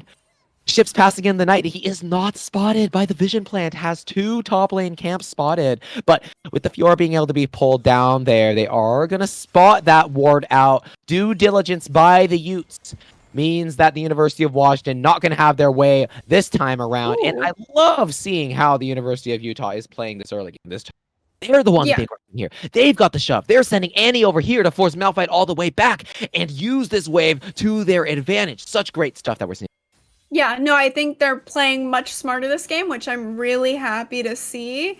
I think if they keep this up, they're going to have a little bit of an easier time fighting back this really strong UW roster. But yeah, really enjoying what they're giving so far. I think it's working really well, and they're able to kind of get a lot done with it. Yeah, and University of Washington, they know they're on the back foot this time.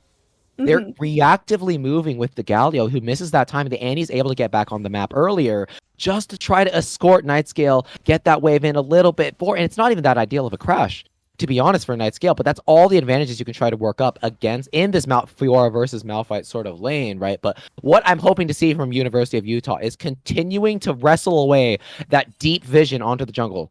Stop the Talon from getting those plays that they aren't expecting, because we know that the University of Washington, they're going to try to play these lanes as passively as they can and wait for the Talon to show up. On the other hand, the proactivity is in the hands of the Utes.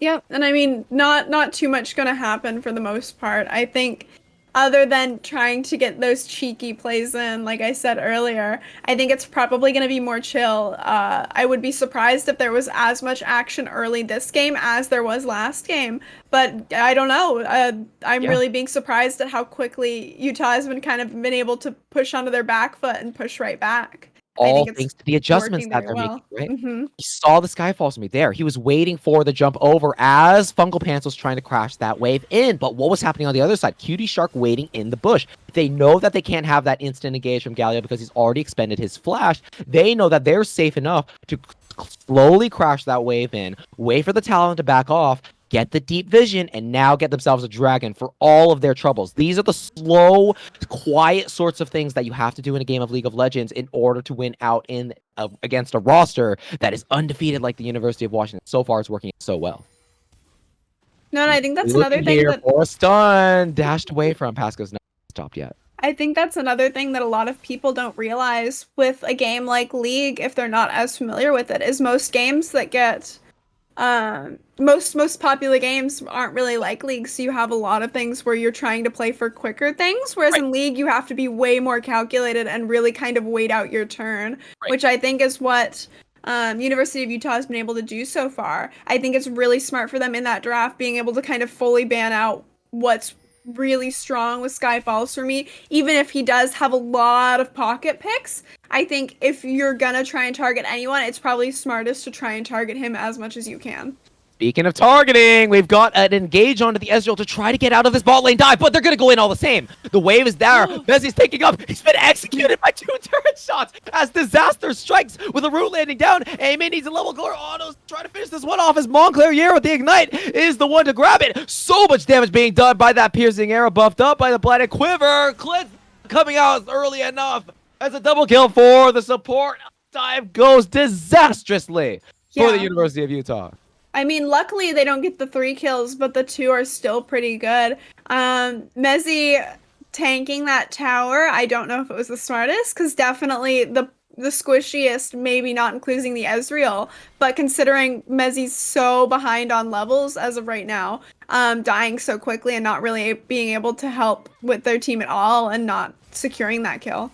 It is a devastating outcome. They sent the mid laner 4 versus 2 situation, but it goes so awry, and Pasco's there in the mid lane, sending the wave in, though they are able to get the shutdown onto the opposing support. A support is all it is.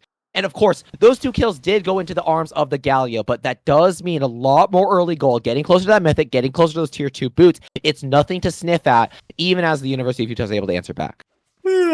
Yeah, no, I think really smart. Ooh, and a nice trade top lane. Plays happening in the top lane. Common dash down from Scorch by 2 him in as Nightscale claps him down with the W auto. Oh, but engaged down into the mid lane as well. They're going in onto the Talia. Do they have the follow-up though? As the Assaulted Battery not quite there yet. The Galio ultimate from downtown dissuades Cutie Shark from trying to finish that play off. University of Washington have all of a sudden turned it into a 6-2 off the back of an early game where they seem chafed out. Yeah, and able to get that pick on the Fungal Pants in the bot lane, really smart when knowing that the Vi and the Ahri are kind of chasing and not really able to help. I think the Ghost is a really smart pick against this Ahri, and the Vi worked really well, and the Galio being able to follow up in that fight really helped save that for them. Oh, goodness. And even the solo lanes are starting to fall apart for the University of Utah. Level 6 advantage for the Galio. That's at least one of the ways that getting those 3 kills early is starting to balloon this lead for the University of Washington. But even when the Sky Falls for me is having one of his quieter early games, he's been farming it up. He's been being there at the right times. He's been slowly farming things up, not forcing too many plays where he doesn't need to, and letting the University of Washington find the right moment when the opponent makes a mistake. No, and I think we might want to talk about the top lane again a little more, because I think very impressive coming out from Nightscale, obviously taking the time and slowly poking out that Fiora, rather than kind of letting her get away and get those pinpoints into damage, and might be able to get something else here. That he's doing with this Sheen, with this Scorch, with this Comet. The ultimate is committed. The unstoppable force is there, and not Perry. Nightscale gets 2 solo kills to start off game 2, and where we thought this counter matchup for the Fiora, as now in the bot lane, Ame going low, gonna be able to trade it away onto the opposing support as the shield's still there. Montclair is gonna need the Winds of War to trade this one out. Grabs it with the auto. Fungal Pants doesn't have the flash, but the movement speed is there. Montclair legs that one out as Central goes over the wall, finding 3 low members, flashes away from the dash, but doesn't get the kill on either side. Tal's gonna try to chase it down himself, has the ultimate, doesn't connect with the last bit of the W. It's so dicey in the mid lane, but ultimately a kill on the top and 1 in the bot. But the 1 all the way in the north means Nightscale completely turning around what was supposed to be a counter matchup. Yeah, no, Ari not getting much out of there, which I think is surprising. Unfortunately, if she landed that charm, would have been able to get that pick out on Pasco, but just not quite in the cards today. Really well played and keeping everyone up, coming from Sky Falls for me, watching out and keep being able to get her to back up. And also in the bot lane, a really surprising early ult again coming out from Fungal Pants. Yeah. I think he might need to kind of take his time and worry more about giving a little bit of distance on those ults, knowing not that he doesn't need to use him that quickly. Because if he saved it, he might have been able to get that pick onto the Galio. Speaking of picks and Gallios, it's a taunt with a full duration, and Pasco finding an easy one into his arms. That's going to be trying to trade it away by Cutie Shark, but you can't do it alone. Not on the Vi, not when you're being sent back in onto the 3 waiting members of the University of Washington, as Mezzi not even going to try his luck with his own ultimate. Fungal Pants is waiting, does have some damage, but there's the root, the assassin! The 12 kills into the arms of the University of Washington, as though the shutdown does go away of the Fiora in the top lane. On the other sides of the map, the University of Washington is blowing up the play. No, really great gameplay coming out so far, and really kind of, I guess, now knocking back at University of Utah's attempt to counterplay them. I think they're playing this extraordinarily well and really watching out for one another and not letting these very mobile picks coming in from University of Utah to get anything. Ezreal ult again coming out and hitting the Talon. Yeah, and I mean, even a second ago, what we had seen was a 2-level lead on Nightscale, even as he was down 30. Would have spelled disaster in all 5 positions. But although Sedaj is able to answer back with a shutdown, with plenty of plates going his way, the rest of the map seems to be falling apart before his eyes. So University of Utah have got to decide right now, where are we going to put our eggs in what basket? Because Central is going to get taught by that taunt again. Set up easy for Pasco on the rampage. And although they're able to answer back with some burst of their own, the portal's not taken away. Timber still stands. Montclair still stands with the tankiness as well as they go in onto the ADC, but so much damage being done onto the opposing jungler. Sky falls for me, finds his position, gets the ultimate down, and blows up the support as he goes on the Fungal Pants instead. Bomb plants there, but so much damage being done as he's going to try to do his best to win on out of this one. Oh, arcade shift! One more mistake shot might do it as he finally misses out on the prediction. The University of Washington let only one live. No, I mean, great gameplay coming out. Really well played by Montclair so far this game. I'm really impressed with his Galio pick. He's been really a good force for their team, and I think definitely doing a lot more than you normally think of a support getting done in this early game. Goodness. Even as Mezzi's able to reactively answer back with Tibbers, I mean, Montclair is looking like a mid laner the way that he is piloting this Galio. Even with just an Aegis of the Legion, even with just the taunt. Look at how fearless he is in setting up these engages, even against the Fiora. Malphite's there with the ultimate as they're going to try to turn this into a 2v2, but waiting in the wings is the Talon. Sedaj's going to try to answer back as Cutie Shark's the one who grabs it with the back end of that E. A nice play between these two as they immediately turn their attention on this guy Falls for me, who's looking a little too low to try to counter this one, and he's there for the dive if they so wish. But on the other side, who's that? It's Pasco on the Talia. The mid move is late, and he's going to try to buy as much time he can with the Reaver's wall, heads back into the turret. Not going to catch up with a stun, but it could be even more as this is about to balloon into a 4v3 situation. Turret going low. The wave's not there, though, as he waits on the other side. They're going to go in on top of Talon. They're not able to take him down quite just yet. This is the board who goes down. Talon flying across the map. It does not fall. University of Washington refused to go into the night as Utes can't capitalize on this dive. Pascal is caught with that last auto at the very end of it. But UW fighting so scrappy in this fight. Yeah, no, definitely very odd coming from UW, but I'm just very surprised at how engaged both teams are with the comps that would both kind of seem to be waiting more for the perfect moment rather than fighting it all out as they are. I think it's definitely working more in University of Utah's favor, but they don't seem to be capitalizing on that too much. And another random ultimate coming out. Narrowly catches the Malphite, but does only graze him a hair. University of Washington, like you said, were able to take down that top turret, doubling the kills of their opponents. 5,000 gold lead at 17, where we thought University of Utah had made the adjustments we were looking for. All of a sudden, the lead is even worse than it ever was in game one. No, I mean, Kills not being as bad, but again, that gold lead, much more surprising coming out from this game. Obviously, UW is playing it much more sophisticatedly in this matchup. Well, Fiora's able to take that bot tower. They're following up. I mean, it's going to really count on her right now to get a lot done with her Oh, ult. turret She's there, very and two strong. very strong members to try to take her down. The third hit does connect. Skyformer is going to find the bleed. The unstoppable force always available, as it is not parried this time. Sedj does get the turret, but trades his own life for it. And the side lane seeming like the only window in for the Utes, but even there, University of Washington's got them beat. Yeah, no, I mean, unfortunate, but a little bit overkill with the Talon ult, I think, but really well played, kind of shutting that down and getting Sedaji kind of hopefully back into his own lane, because he will be able to just melt these towers and melt these tankier characters on the UW. Kill's always a kill, but here's the real prize, is this deep vision into the opposing red side jungle, as this dragon is about to how devastating those vision gaps can be when you've got the CC combination of the Galio Varus bot lane. They're just waiting for someone to try to test bushes. They can have their way with this red buff. Nightscale's crashing in tier 2 bot lane. Waves is now they're looking for an engage on the other side. Flash in from the Galio, although he is stopped by the stun. The rest of the team is teleporting in, and the Rift Herald's going to drop that turret in a second. Fungal Pants has been obliterated by Pasco, who turns it around from Cutie Shark. He's going to go low and walk away himself as Ame looking real low from the burst from the yard, but not quite enough. 3 members still stand from the University of Washington to try to pull this play up, as the shutdown found on the back end by Messi. Really well done by the Utes to turn it into 2 kills and put a stall down on this play from the University of Washington.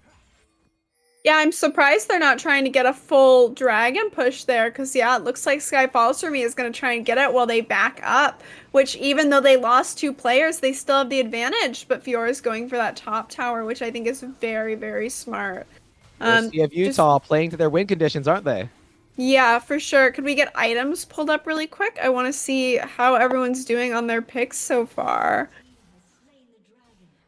Only Again. 1 in 3 is the KDA for the Fiora, but look at the CS advantage. Look at how many turrets she's taken all by herself. Got 4, I think, plating top lane. No, I mean... And the parry now onto the Talia is brilliantly Oh. positioned, as although Pascal's got the shield, he's got nowhere near him, as trying to save with the ult, but not there in time. The hero's entrance, as Sedaj is looking for more. He's got the ghost. He's got an ADC, the Galio does, and Sedaj really starting to come into his own in the top lane as he gets a little bit too antsy there, locked up by the Galio. Damage being done by Ame as a piercing arrow going to be dodged away from but the parry's expended. Nothing to be done there as they finish off this play. Ame gonna get him with the hail of arrows, but not before the buy. Tries to find some action of his own, and he's there with the timbers as well, but the unstoppable force prevents any further course. There on the other side, gets the ADC, turns it into 2. Nightscale's caught all by himself as they scrap it out so well. Get him with the true damage. 3 for 1 off the back of some heroics by Sedaj. Means University of Utah are back in this game. No, really wonderful playing from Centrial. I think it was a much more even flight until he was able to make it there, and looks like they're trying to go for the Baron now. Really I think a big issue there is just not having that Talon, which is where a lot of their damage is going to be currently. They can only do so much against another burst character like Fiora, and Sedaj playing really well this game, almost like the anger from last game of being targeted. He wants to bring that back and get revenge on the UW for doing that. So I think really well played by him so far. Yeah, he's really got a chip on his shoulder, doesn't he? They banned away the Fiora this time. It showed him some disrespect. Camped him last game, gave him his pick this really punished them.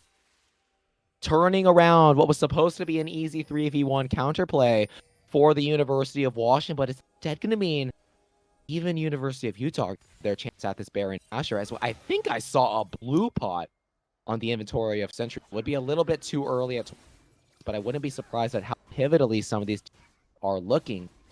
Taking stock of this game so far, the lead has closed down to 2,000, and the side lane is looking so much harder to deal with than before, whereas Nightscale standing his own, getting some solo kills. This time around, the items have entered the inventory for the Fiora, and it's a lot more damage than even the Malphite can deal with. What that means is so much more attention being showed by Utah on the top side, getting a lot of vision, making sure that as soon as University of Washington turns it into a numbers play on the Fiora, they turn in on the Baron. As Sedge's looking low, he's going to be blown up. The bleed is not there, but it does finish off the opposing top lane. The jungle is going to go down, and that's a smite being taken away. University of Utah going to turn this into an opportunity to try to grab Baron Nashor.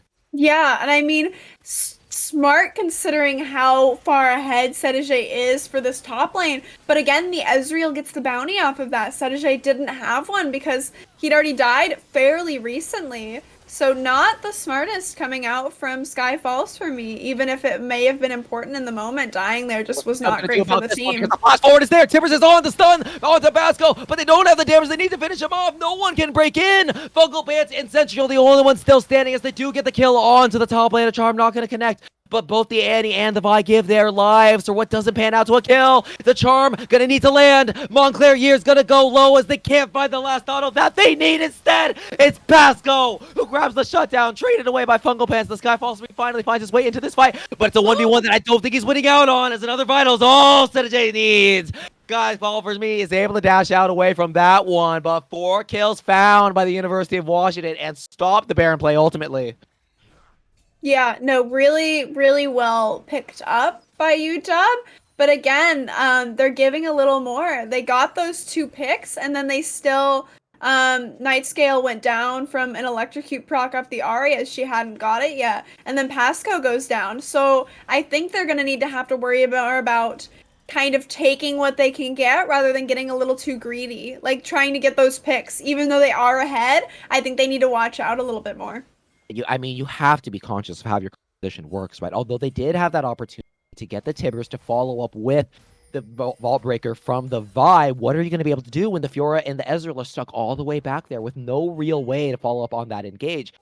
Little bit of a flub from the University of Utah means that University of Washington instead swinging things around and making this dragon fight a lot more interesting.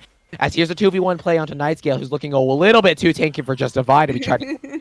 As Talon, coming in on the other side of the bush, is caught by the stun, but not much longer as Messi goes down. Ultimate onto the opposing jungler, but Cutie Shark's cut all by himself as well. They trade the kill onto the opposing mid laner. Sedge's not being stopped with the ultimate to try to heal things up. Fungal Pants flies in and finishes off the Talon, but so much damage being done for the backline by that Varus. Can they catch this man before he tears the rest of the team apart? They gets at least one, but traded onto the support. 3 versus 1 stands for the numbers on these 2 teams, and it's going to amount at least to a Hex Tech Dragon. Yeah, no, that looked like it was in UW's favor because they were able to get that first pick on Nemezi, but they just couldn't deal with everything else. I mean, even with the Vi going in on only 2 characters and being away from her team, they weren't able to get that pick on her, which is really surprising. They didn't quite have the vision to just like focus on her there. So really concerning coming from that for UW. I'm hoping they're able to bring it back from that, but looking really good for Utah and maybe in hopes of a game 3. Yeah, and Cutie Shark looking like he really understands his role in these teams, right? Even if he's flying into what looks like numbers all by himself with very little help to be there, if he's buying space for Sedege and for Fungal Pants, they have so much damage between the 2 of them that it hardly matters who's in front of them. So as long as he can keep the Skyfall from away from them to blow them up, they are inevitably winning out on these team fights. But what we saw is May coming into an inevitable threat of his own as he's starting to get some items. He's got about 3 on a very hard mid-game spiking champion, even more kills and items than the Ezreal. So you have to be conscious of this Varus when you're playing these team fights the way that the University of Utah has been, because we know what happens when the University of Washington is able to come online with these items. No, and I mean, especially because Varus was able to get his ult off there. As soon as he landed that Q onto both the people it hit, I mean, those stacks just bursted them down, and they really have to watch out for that because he can just melt them if he wants to.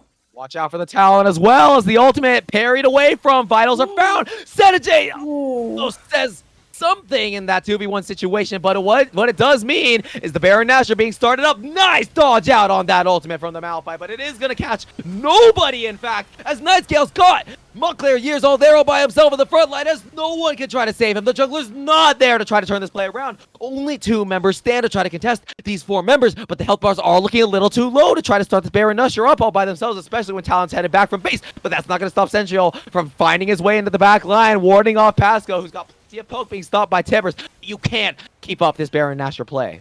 Yeah, no, and backing off I think is a really smart move there because they can only do so much, and Talon coming back in would be a really big issue considering they're all pretty low. I think Sky Falls for me is going to have to kind of focus his gameplay a little more because he's not currently able to fully burst anyone down, which is becoming a big issue because that's kind of his old role in the game. I think Cutie Shark is playing it really well into this matchup. He's just able to kind of move in. That last fight, he ulted in and was able to flash right back out and go back to the safety of the team and the Annie with the Glacial Augment. So I think they really have to watch out for him because he's starting to get that power. Yeah, and University of Washington, like you said, when things suddenly don't start to go their way, although they are able to 2v1 that Fiora and the kill on Skyfall, it's not quite as quickly as they are used to seeing, so it turns into something really dicey on the other side of the map, even as quickly as the Talon can come around, right? It gives University of Utah space to work with. They know that the Talon's not, know that the Malphite's not teleport, and they know that they can get this board early chunk down. The University of Utah playing it slow, finding what picks they can. They're not overcommitting as much as they were in the early game, and it's really starting to pan out into closing this kill lead. The gap just 4 in this game as the feed cutting out for just a little bit there, but we're right back on pace. But what we're seeing is the University of Utah having some own late game threats that are going to be trying to dodge out on, as here's an engage onto the jungler, but he's a little bit too tanky for the University of Washington's liking. Able to dodge out with the Vault Breaker.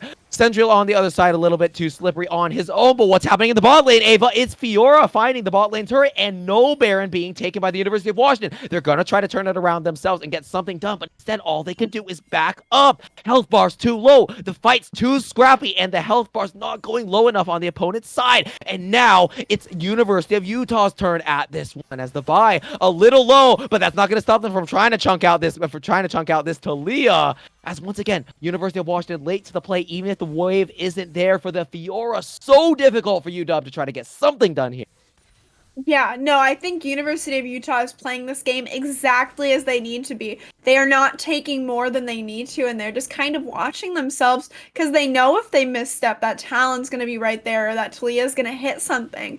They're playing this really well, and I think that's working fully in their favor as they've been able to cut down that double kill gap right about to the same and still barely behind in gold, not to a point to where it matters, and they have more towers. Way the play is so tight. The word I used, not letting anything more away than taking this vision. They're giving them the opponents the opportunity to engage. Know that they're not going to die from it. They're not going to let the Vice just a Galio Malphite.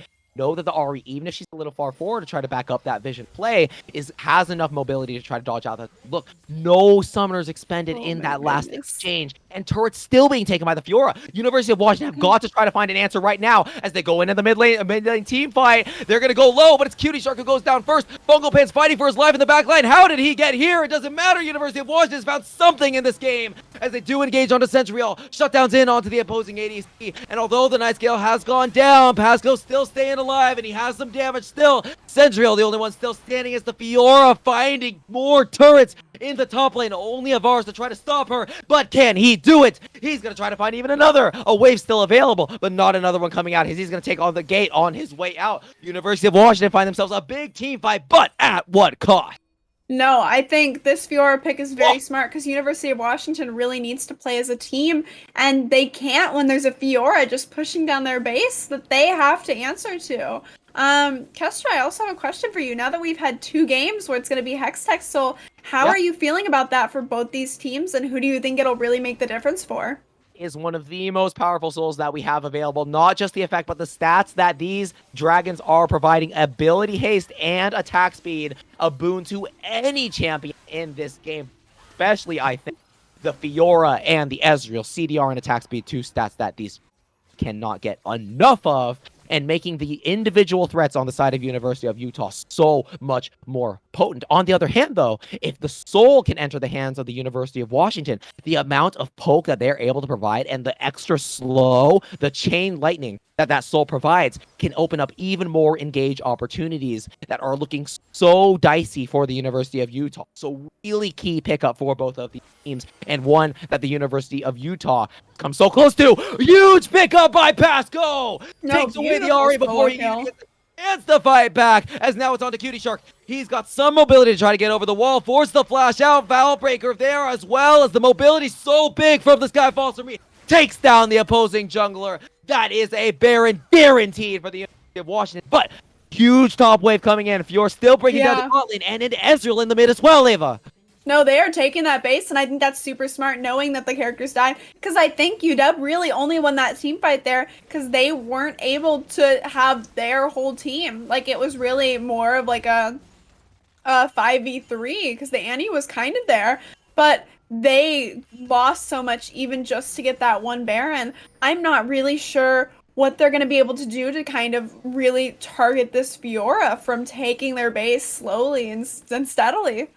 This is what it looks like when a team as strong as the University of Utah goes up against UW, unlike what we've seen before. Before, a lot of teams, when University of Washington finds those trademark picks, they just kind of fold over. They regroup. They get scared. They let University of Washington do whatever they want on the map. But what do we see from the reaction instead? University of Utah instantly turn their attention to those waves. They know they have the waves to work with, and they immediately turn their attention. They don't try to salvage this team fight. Vi buys as much time as she can, and it translates into 3 turret takes for the University of Utah. Even more gold, even more split push threat from the Fiora, whom, if the University of Washington has even more committing on another side of the map, can take 3 inhibitors, spell certain doom for the red side. So as much as the Baron means to the University of Washington, as much as Pig is going to do for them, Vi's still going to try to fight it out as best as she can, but gonna fall all the same. No one there to follow it up.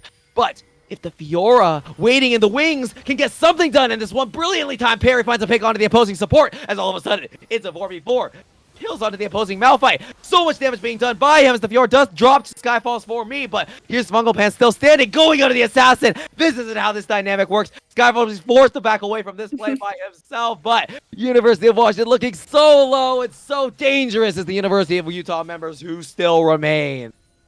No, and even though it's even right now, I think if University of Utah were gonna try and make a play, even with UW's Baron, they could probably get something out of it because both teams are so low. And again, like you said, UW has 1 tower left. Like, they really can't afford at this point to have any more big mess ups. And their 2 tankiest characters keep going down to characters because, I mean, Fiora is just able to melt, and Ari is also really wonderful at melting characters like that. Oh, Skyfall for me! 179 enters the inventory as he takes an Ari down out of nowhere. That's that magic that we expect from this jungler. The dragon's still a little bit of a ways away, but he's showing that he can still do so much and providing another thing that the University of Utah have to be wary of. Then again, I mean, I'm currently looking at levels with both supports being kind of low, but Sky Falls for me having 4 levels on that Vi and it not really feeling like it when they're going against each other. I mean, Vi is really holding her own, even being so behind in that sense, which I think is very impressive coming out from Cutie Shark.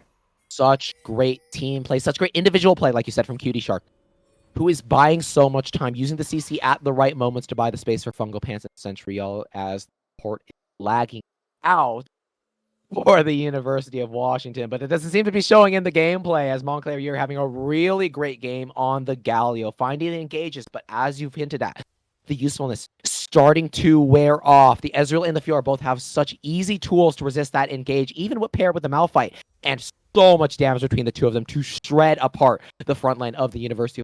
So what it really comes down to is a battle of these backliners, of whether that talent can find these key picks, of whether the Vars can get that damage done, whether Talia can find those seismic shoves that have amounted to so much in the game.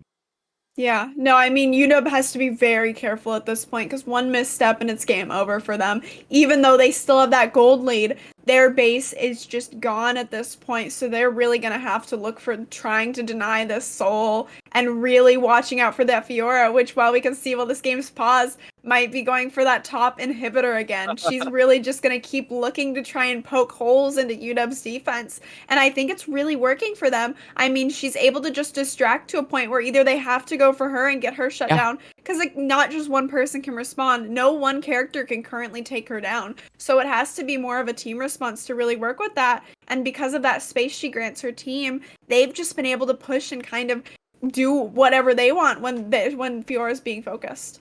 Trade-off that you make when you draft a composition like this. Currently, nobody on the University of Washington composition can handle the side lane on their own against the Fiora, who is cresting that 6th item, has the Hull Breaker, has 3 inhibitors ripe for the taking.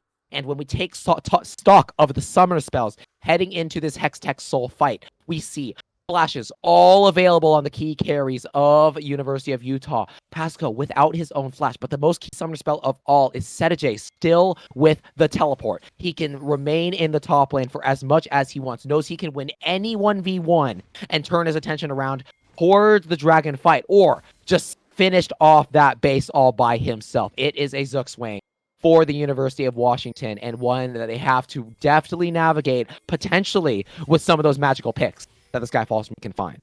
Yeah, no, and I mean, it just really puts UW's team at an advantage when they always have to kind of have one character watching for Fiora and denying her being able to get that. And really, Pasco fighting, but doesn't have too much defense, because if Fiora gets to fully go in and close that gap between them, I think Pasco could just go out quite easy because she has that heal, but looks like they're responding pretty quick because no dragon attention being shown onto the mid inhibitor. Instead, it is with 4 members, the numbers advantage being traded away, although the University of Washington is going to secure the Hex themselves for it. 1 inhibitor going down, the Baron Nash is going to be back at some point, and it's only going to get harder for the University of Washington because even more summoner spells are being sent back up. The teleport still has not been expended. They know that there's not much to do about this Fiora. 1 minute 47 seconds is not going to be long enough for that inhibitor to come back up. They won the small victory getting that dragon, but this Baron Nashor is so hard for them to play out. No, and I think that's been UW's gameplay so far, is they've won the small battles, but currently, I mean, University of Utah is winning the war overall. They're able to just get UW to back off fully just to take 1 inhib. Like, UW kind of just has to fully respond to any little thing that they even maybe show that they could do. You have to just play so much more aware in this game and kind of be more worried and not be able to have that confidence, which I think is definitely not something UW is as used to. Absolutely. It's such an eerily similar situation to game 1. This Baron is going to spell everything for both teams, but so much more dire than it was previously. Currently, the University of Washington know what they have to. They have to Fiora before she can get that play done, but she's not shying away. She's going straight in onto the Skyfalls for me and has the parry to stop the rest of that damage. Expended an ultimate from their opponent with none being spent of her own. Can move from this bot lane. The Baron Nash is spawning in just 30 seconds. An inhibitor's already down. A teleport's there for Fiora. These turrets are going to fall, and the University of Washington has to try to figure out some answer right now, or this is going to turn into something really bad. And a nice start with the stopwatch being forced out from the jungler and a lot of damage being done, but not nearly enough as the Fiora remains immovable. The Talia doing what she can to try to send some poke out, to try to do what she can with their own abilities, but the Baron is forced out. The flashy is there. The kiting is great from Pascal, but it's not enough from Setijay, who's going straight at that inhibitor. The team fight's going to be started in the top lane any second now, though, as they're looking at that Annie. Triple inhibitor is the name of the game for the Fiora, as Nightscale looks at the engage onto the jungler, but they're kiting it out so well. Funko Pets staying his course, staying in the back line, doing the damage with the True Shot Barrage, as the Annie does, the divide does go down, as Pascal still trying to stop that Nexus from falling, but it's so low. Funko Pets buying so much time himself, as even the Timbers doing his part in this game. The double kill is found. There's 3 members still standing for the University of Utah as they head back into their own base. The parry not going to land. Setijay stuck between a rock and a hard place finally does go down, and Central buying some own time of his own, and Annie even finds the shutdown of the talent in the midst of it, as finally perhaps this kill going to go down onto the Annie, onto the Ari, Not if she can dodge out on those Winds of War. The taunt does get it, and the University of Washington not stopping there. Messi buying even more time, finds the kill onto the opposing support. The ace does not go through, and the Baron still stands. No, and UW is just going to have to be so on their tippy toes at this point. With Baron, it'll make it a lot easier because they'll have that quick back, but they now have an open Nexus that can just be looked at any point. Look at how close the control ward is placed to their base, that if, considering Fiora has that TP up, she could honestly respawn and just go straight for Nexus. Like, they have to be on their toes. Both of them are available for the backdoor opportunity as Vi tries to stop some backs a little bit earlier than you might be expecting. University of Washington mop up yet And another Pasco left alone with the Annie. Yeah, can Messi win out on this one? I don't think so. He's really trying to keep her stalled for a little bit longer so that the Ezreal's here. Kill. Pascal's got no way out. He is going to try to finish this one out. Has the size the way of the ADC. Oh, good attempt from him. But again, like, Ezreal has so much poke. So much poke. And one inhibitor is the only structure that stands between the University of Utah and that Nexus.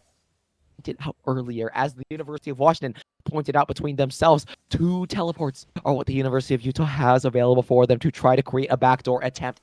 Must come to be because the Hextech Soul is there for both of these teams. We talked about how much both of these teams want it, how much it matters to the University of Washington to wear down on these sieges, how much it matters to the University of Utah to create these individual unstoppable threats. This will be a team fight, and it will be a backdoor opportunity from the University of Utah. Yeah, luckily UW finding that control ward and being able to clear it out. And you said that that inhibitor is really the only structure between, but they don't even have to go for that. That's just like overkill at this point. They are really just able to kind of target that Nexus if they want to. An interesting play coming for Sky's Balls for me, looking for something but not being able to get anything out of that. Now here's the adjustment. 2 members being sent to try to stop this Fiora at 6 items with the Hull Breaker with both spells. No one member is possibly going to try to stand between him inhibitor. But as the second one respawns, the pressure starts to weigh off just a little bit. There's no more super minion waves as the Skyfall Army has to try to make this hero play onto the steal. They lock him up, find the Timber Stun. It gets stolen away by the University of Washington! The talent goes into Guardian Angel. The Vi still stands, but at what cost? They do find the kill onto the opposing jungler, but the University of Washington has wormed their way out of that hole with the permanent buff going their way. And all of a sudden, the University of Utah, no more backdoor opportunities, no inhibitor being taken. A big mishap is going to have to be capitalized on with a 5v4 push. Vi's already fully in their base, though. They are going to be looking for ending this game before Sky falls for me coming back up, because he still has 40 seconds left on that kill.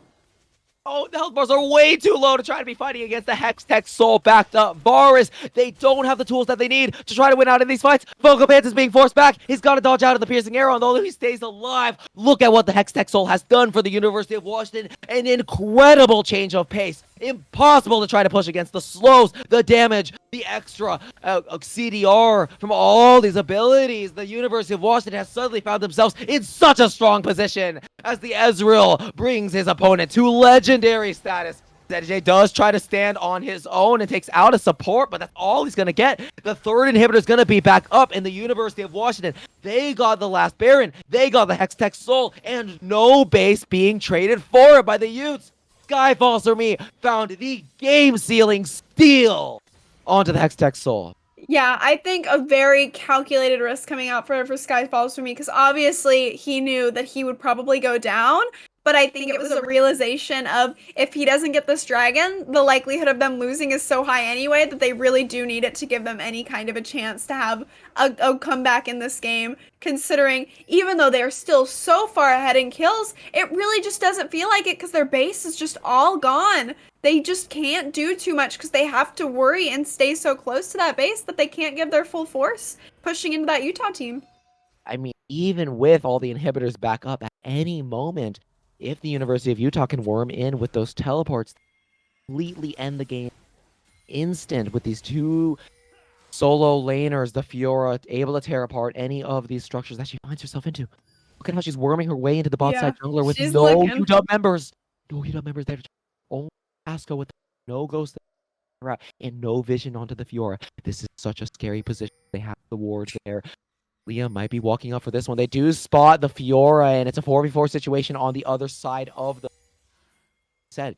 Show how tough the situation is still for the University of Washington as he engages onto the jungler again. He's still pretty tanky, still has the flash to try to kite out a little bit longer, but goes back in with the ball breaker, but not going down as the University of Washington try to corral back into the base. Instead, it's the teleport to the mid lane from J. Oh, as the poke is coming down from the Vars. The arrow's doing so much backed by that Hex Tech Soul, but a really curious play from the University of Utah. Cancels everything out. Yeah, no, really, really well played by UW. But again, J is just gonna keep looking to just try and bug every single little last piece of sanity that UW has left. He knows there's no one there to stop, and they have vision on 4 members. It's only Talon just left. Oh my goodness, this could be catastrophic. They're gonna try to back, but it's an 8-second recall. J's had his hand on the next damage. He's got it. University of Utah. Tear apart the heart of the University of Washington and bring this series to 1-1. Again, you just couldn't leave your base because literally like 4 or 5 autos from this Fiora and it's gone. Like you have no time to react. By the time one recall goes in, she's already gotten both of your things. Like there was just not much, even with an 8,000 gold lead that the UW could do, just because she was so strong and doing exactly what she needed to be. What an ending to that game. As the Utes stay alive in this year, threaten to take away the University of Washington's wins. And University of Utah playing to their win conditions so well. They don't lose their wit. They don't give up much more than they need their course. They know that the Fiora can... They don't panic. They don't overcommit onto any objectives.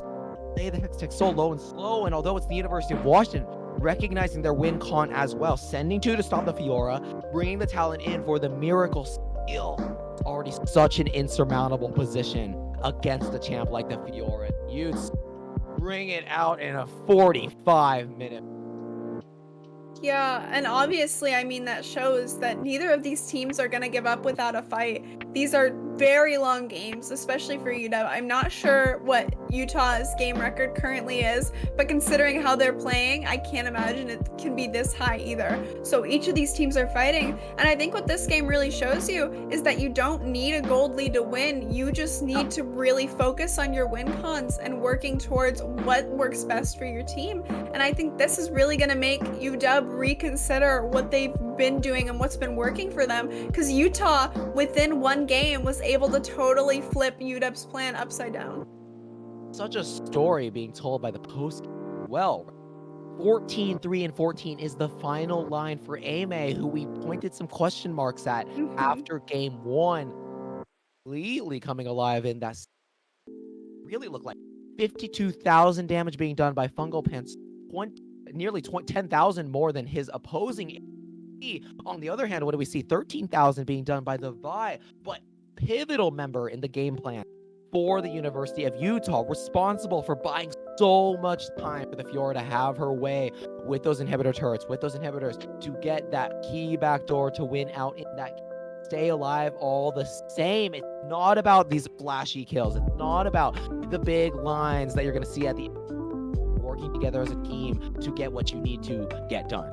No, I mean, Utah is really just doing what they need to do. And it's working well, because obviously at this point they realize they just can't out brute force UW's team fights. So they have to work to what is their strength. And that is playing around what UW expects, which is getting that nexus, getting these characters. Maybe if Fiora gets banned again, which I think UW will definitely have to put more in the forefront for this game. I think they're going to have to watch for them being put on another character that can really build Hullbreaker and push through that entire base. I think that's going to become a real concern for UW to hopefully win out this game 3, because I mean, this is way different than any other team has really brought to them so far.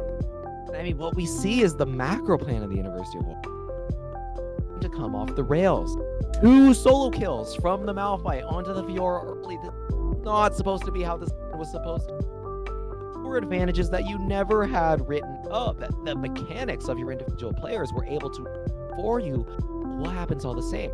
Fiora finds multiple solo turrets that the University of Washington quietly just letting through and not really giving it response when we know that this team is known always having those snappy and the other side of the map for having those proactive this down when those early kills are shut out, even as the University of Washington is able to rally back with some big skirmishes, things just aren't the same in the mid game. Yeah, no, I mean, really just well played by Utah. Just really kind of throwing a wrench in UW's plans. I think they'll probably try and keep this up, but I think that's where UW now, who really threw Utah off their game that first game, they kind of have to figure out what can we do now to really stop Kedeje, who again, first game was just kind of getting targeted and couldn't do much, and that turned into Kedeje really carrying that game for Utah.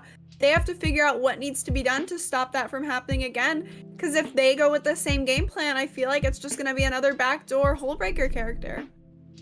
So how the adjustments in that game panning so much in the early game about University of Utah drafting early push, getting the deep vision, turning it into objective, rinsing and repeating, importantly keeping Talon spotted on the map so that they aren't falling susceptible to these things. But then what ended up happening was University of Washington outplaying their opponent in the skirmishes, in these dives. University of Utah getting a little too greedy, getting a little too sloppy with the mechanical play into University of Washington, doing what we know they do, which is those leads that they were able to get and even bigger.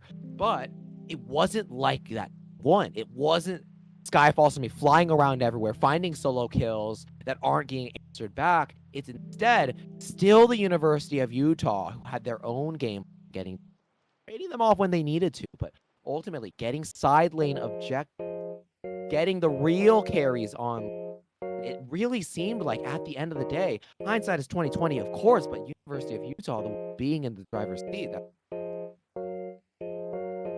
Yeah, what do you think is going to need to come out from Nightscale? Because even though he got those early first 2 kills, I mean, obviously that didn't matter because he wasn't able to stop her. It was more Pasco looking to have to stop towards the late game because he couldn't do anything into that Fiora, even with that early advantage. What do you think he might be able to bring out to try and stop that momentum coming again? And that's what it really came down to, right? Was Skyfall to me getting them on a pick that was he was even marginally less comfortable on. That really ended up making the Zed. It's not these other picks, Kane and the Doctrine, that we know we've seen play and off on. It's one that's still in the same wheelhouse, maybe has a little less reps. That's why we saw a much less action. Washington, I really want to get back on one of his key because I know his champion pool goes. What I was really hoping to see last game was Sin, who we know has that early fighting power, maybe not as much takeover potential, but in the Skyfalls from Me's hands can be just as good as any. Something like that, something that can fight a little bit more for that early game when he's getting shut out by that vision. What I'm hoping to see in Washington. Yeah, no, I think they're really just going to need to rethink their strategy as a whole because like last game, we just kind of had to more or less watch in horror as that was happening because we knew it was coming. It was just a matter of if UW could either end before then or if we just kind of had to delay the inevitable, really. I think, again, smart pick coming out mid and Fungal Plants playing, or not Fungal Plants, sorry, May playing much better that game, but not enough when coming to that top lane that really, I mean, again, is left alone until it's too late, which seems to be an all too common trend with the top lane. That was one adjustment to the draft that I didn't as much appreciate. One of the strengths of this roster is that you can put your faith in any individual member of this team. All of them are really mechanically gifted, but when you relegate Nightscale to that Malphite, as great of a tank player as he is, it's a pick that doesn't have as much agency, especially against the Fiora, especially against so many of these champions who have easy ways to dodge out of the unstoppable force. He ended up getting really put back on the back burner by the University of Washington. Ended up being hard stuck at those 2 items, giving up a lot of his farm to the Talon, who really didn't get as much done as I think the University of Washington was hoping. So I want to see Nightscale on a pick that still has that same level of tank stability, but has a lot more agency of it. Seen him pilot things like the set, maybe get him back on the Ornn, who could push back a bit in phase as well, but don't leave him on an island where the University of Washington at 30 minutes are left with no answers in the side lane.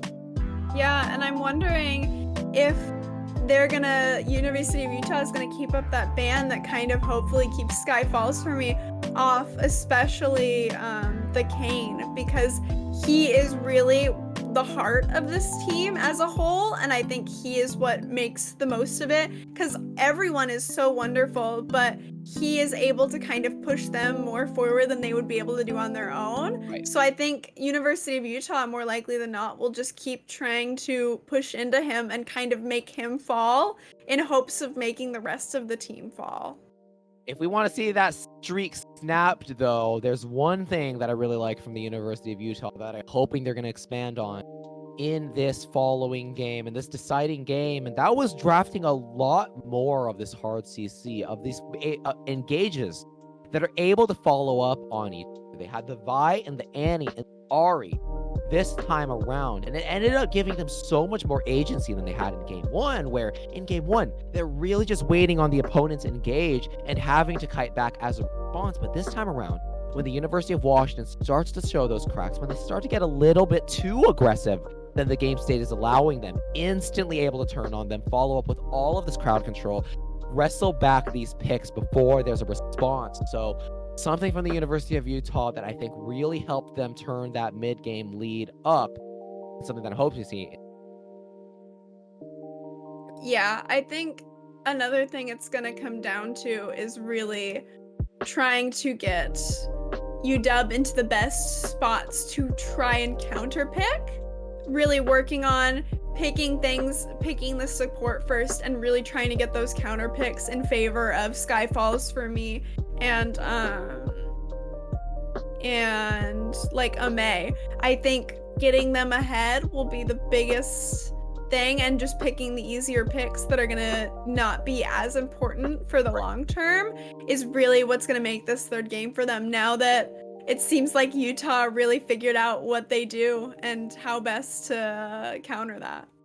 Yeah. And I think when we're talking about picking apart the University of Washington's game plan, that was another thing that I saw maybe showed a spotlight for the UW, was that although they were able to recognize that the University of Washington just tries to play these lanes a little bit passively, only finds the trades that they know they can out on, and it's just kind of biding time for the Sky Falls for me to turn things around, although they were able to recognize that and capitalize on that passive, what we ended up seeing was that the University of Washington is still able to do things that their draft didn't carve out for them. They were still fighting out individually in the lanes, even against numbers advantages. 2v4 in the bot lane, solo kills happening in the top lane, the Talia finding picks of her own, right? None of these were things that the Sky Falls for me had much outsized impact on in the early game. He was really just quietly farming it out, waiting for his items to come online and letting his teammates do the work as well. So as much as University of Utah is able to recognize, capitalize that passiveness, they really need to be wary about where they're showing their own aggression. At any point, even down numbers, even down gold, even down position, the University of Washington still turn things.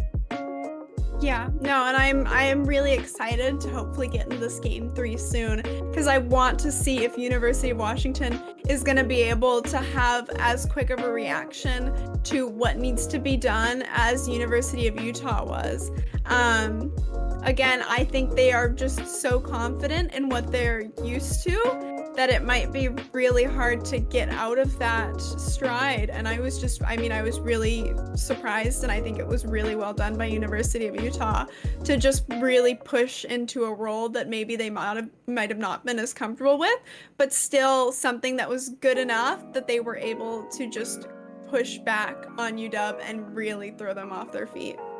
So much to see, and it's so much hanging in the balance for this third game, but I think we are going to be heading into a break as these teams get ready for this pivotal game. We'll be seeing you back very soon, folks, as we wait to see the University of Washington, Utah go up in game 3.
Welcome back, everybody. We hope you enjoyed the short break as much as we did. Some intense games we've seen already, and ones that I don't know if my throat can keep up with, but I'm going to try all the same, because we're going to find out right now whether the 4-0 win streak in this conference of the University of Washington is going to be maintained, or if the University of Utah are going to emerge as the Kingslayer as we head into this third champion selection. Already a very respectful adjustment we're seeing from the University of Washington, Ava.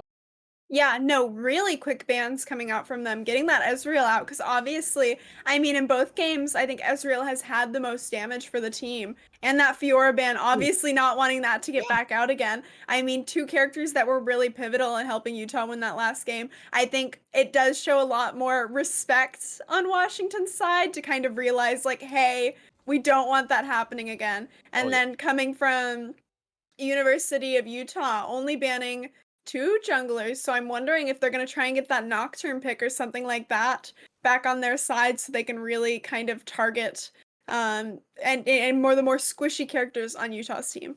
Yeah, the B2 and 3 represent a real opportunity for the Sky Falls for me to find himself in a pick that he's really comfortable on, as this time around, the Caitlyn Varus, I'd love to see it. This is what I was waiting for, that ADC support duo lane that we have seen in so many professional games. But here's a bit of a more unorthodox response. Samira Nautilus to try to take down these two marksmen.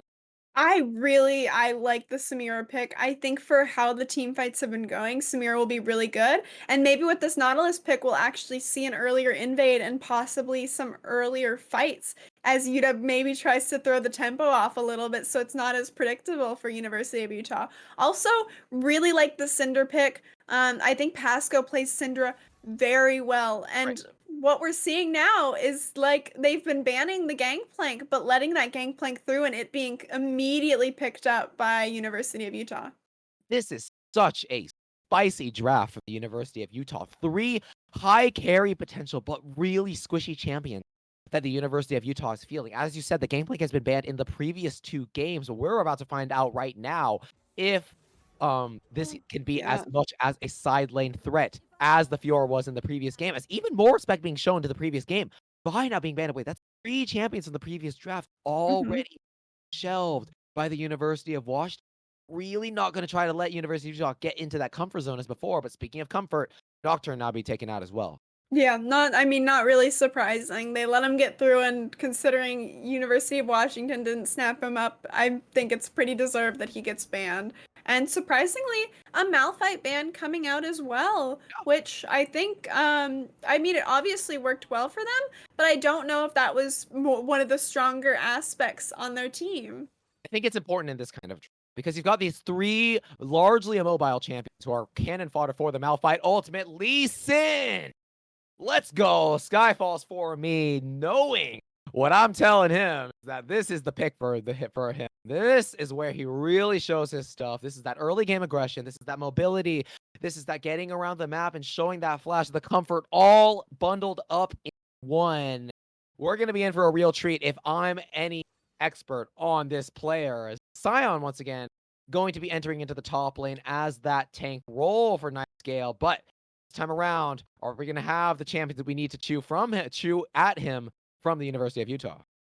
Yeah, I'm wondering if with the Scion pick, if University of Washington is going to go for more of the backdoor play and maybe switch up their game style a little bit more. I really like seeing the Lee Sin pick. And I'm guessing then it's a Wukong jungle, which I think is really different from what they've picked so far. But again, it seems like Utah's jungle is also pretty comfortable with picking kind of whatever is needed for the team. And this time around, it's going to be the jungler for the University of Utah who's piloting that champion who really needs to get towards that level 6 in order to have some real gank potency. Especially considering we have very little gank setup from the University of Utah. Slow from the barrel, errant trap connect. A charm from the Ahri is the best thing that we've got, but by and large, it's going to be the Wukong staying his own way in the jungle. And what that means is that the Sky Falls for me has a lot of room to tear apart the Rift on his own. Yeah, no, I agree. And also pretty low AP on both teams. Yeah. Varus, I mean, might be able to go AP, but not sure. We'll have to see based on runes and stuff what he goes. But seeing is That'll work pretty well for Sion because he will only really have to build the armor. Yeah, a very scary situation. Although Ari can build the Leon English and get that bit of that health going, the adjustment is instead going to be the Varus flexed into the support role instead of the Caitlyn support. So what that means is that a pick like the Varus, who's able to provide so much percent health damage against a health stacker like Sion, who could provide that inevitability against the front line that the University of Washington really folds into their drafts, this time into the support role, they're going to be really relying on things like getting ahead early, like the Ari, what percent health damage she can. Otherwise, Night Scale on the Sion is going to scale into a killable monster in the top lane. Yeah, like you mentioned with the front line, they really don't have any. Everyone, I mean, Wukong builds a little bit tankier and so does Gangplank, but it's not the same as having a Sion or having a Nautilus, so they're gonna probably find issues with their comp if they aren't able to get that early lead and just have that burst, because it seems like that's what Utah will be counting on, is bursting down the damage dealers of University of Washington, whereas University of Washington is probably just looking more for those sneaky picks and just being able to kind of slow and steady, which might not be as much of what they're used to, but working on that to try and win this game.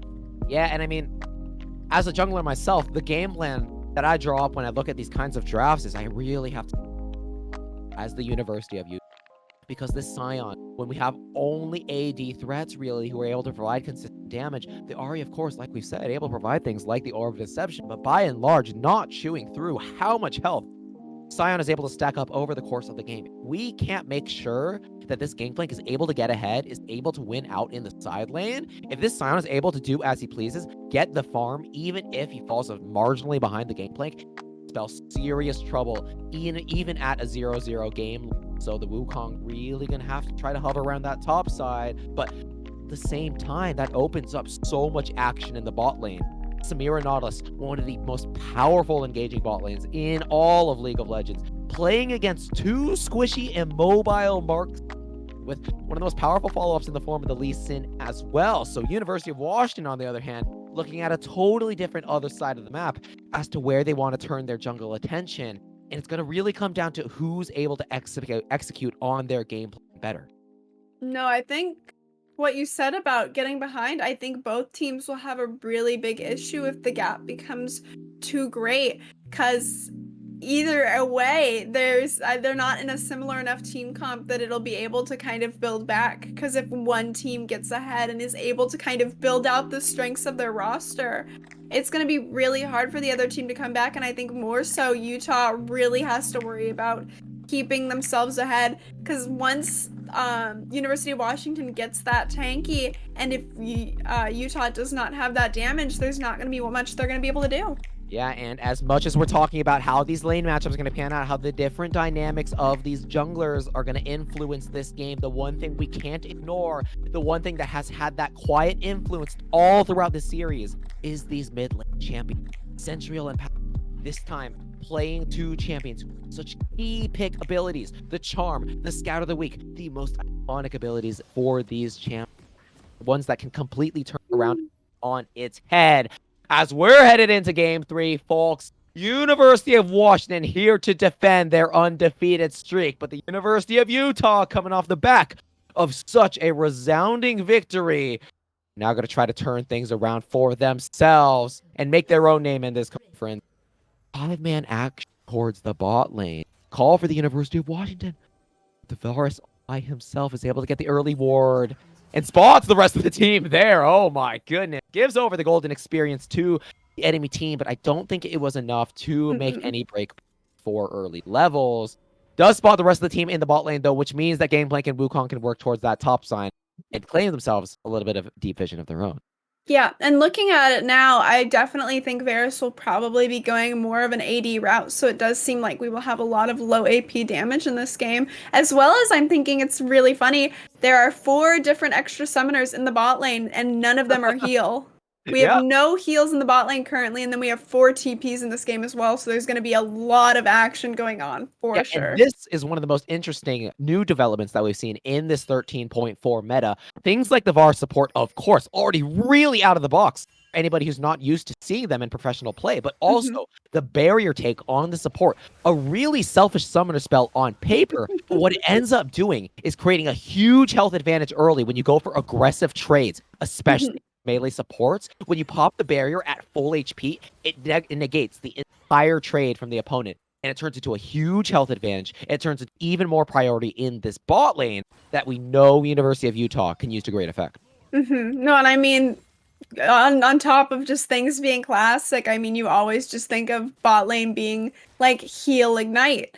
And just no heals at all in this bot lane is really just going to make for, even with the barrier, just more safe gameplay because it's either going to be all in or all out. Like, you can't do too much to kind of be more risky other than the Varus. Because with heal, you can at least help both teammates, but Varus, you can really only protect yourself with that gold lead. So you're going to have to be way more careful and keeping an eye on your ADC.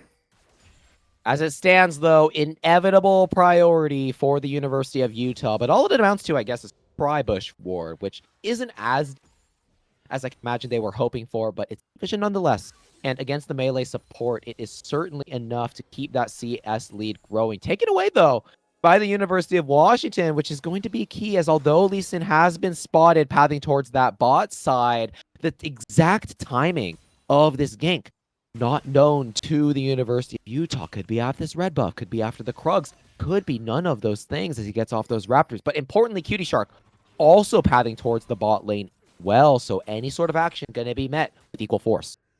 Yeah, no, and I mean, definitely I feel this will be the most chill game in the other lanes as well, because it's definitely going to be a lot of poke and kind of just farming in both mid and top, at least until Gangplank is able to get his barrels up at a lower cooldown, and then he can kind of do more than that. But I think Ari and Syndra is pretty much as close to an even matchup as you can get, and looks like we're getting some action in the bot. Uneven as Fungal Pants is forced to flash. Sonic Wave hits onto the opposing jungler, though, but he's looking real tanky as the first blood goes the way of the Varsity on the back line. Now University of Washington got to try to salve the scraps as a flash forward. Auto's found. No kills over to the Huskies. You blow the play up in the bot lane and emerge with a 3-0 lead.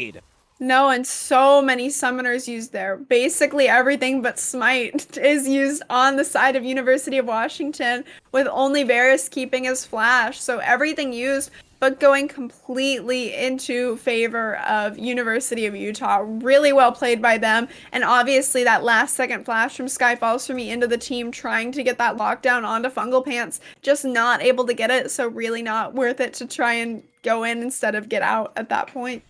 Ava, it's 4 minutes in this game, and there's a 2,000 gold lead on the red side. Yeah. This real bad for the University of Washington, a team who we know is all about creating early advantages. This might be the first time in my casting career I've seen an early gank like that completely turned on their heads so dramatically. Yeah, no, I mean, nothing went to this in favor of University of Washington. And I think just like I expected, I mean, again, it's going to be pretty chill in those other lanes. This game is going to be mostly determined on what happens in that bot lane. And as of right now, it does not look good for University of Washington.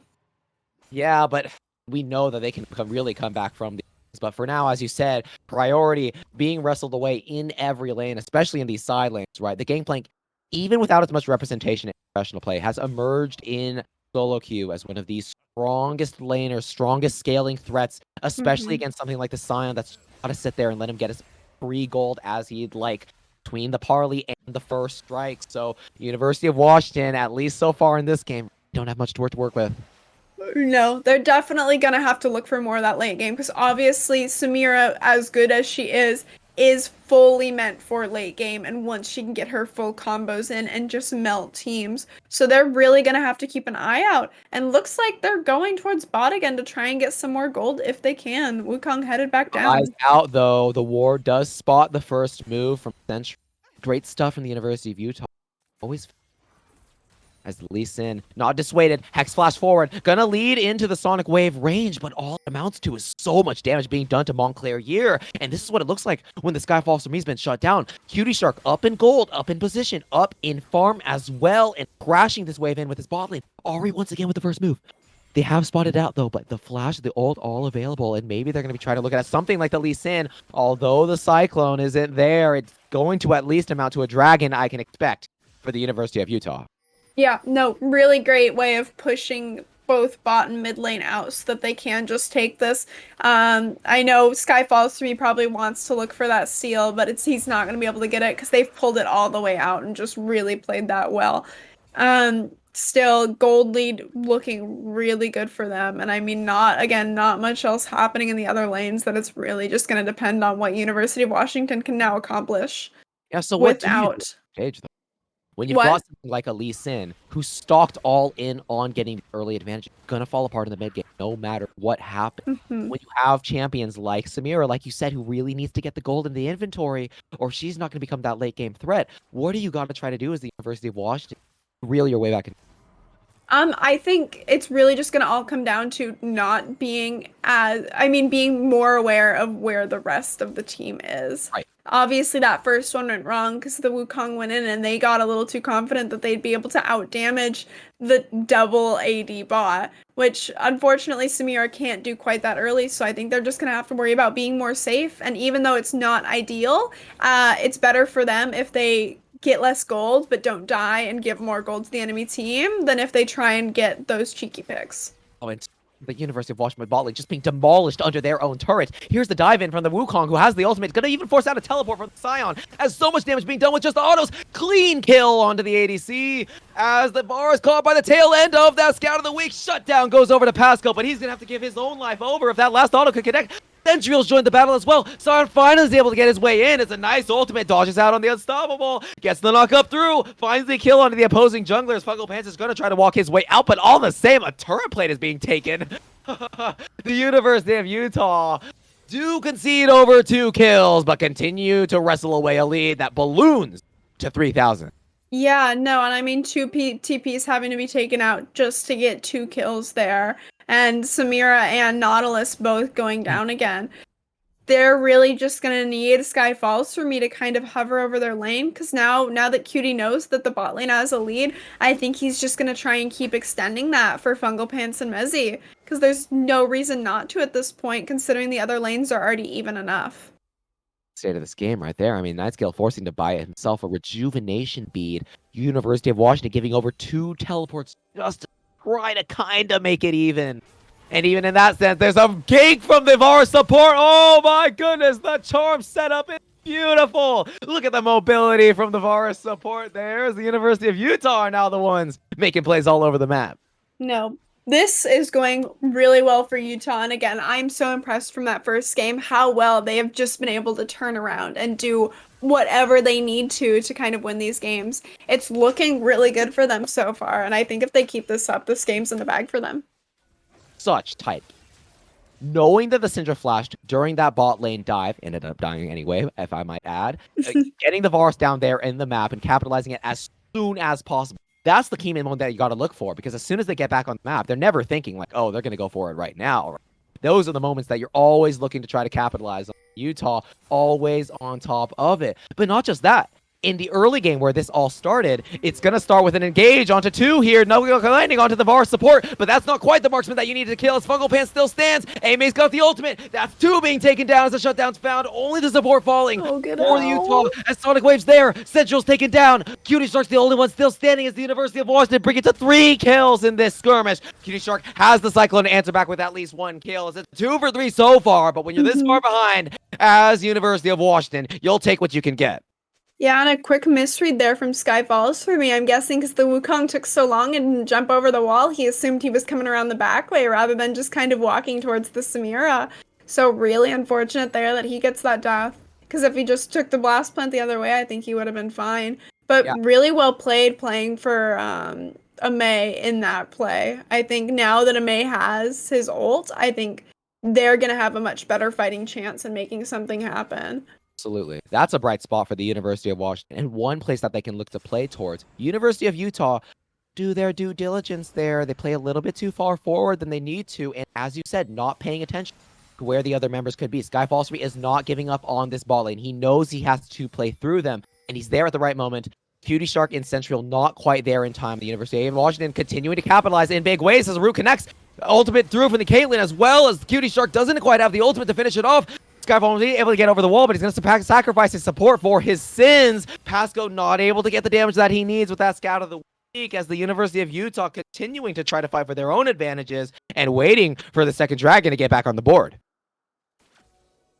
Yeah, no, and I think the biggest thing going back to this mid lane matchup, you talked about how Syndra had to use her flash just to get that fight. And again, it's much more important for her to keep her flash than it is for the Ahri, because the Ahri has that ult where she still has 3 ways to get out. All the Syndra has for mobility is being able to stun to stop the other person and that flash. So I think that's going to be a really big deal and probably matters more for her to hold on to. Goes over the wall, the Cyclone, but instead he's going to be caught, tries to steal it, doesn't go low enough. Cutie Shark's easily able to get back over the wall and bring the Dragon lead to 2.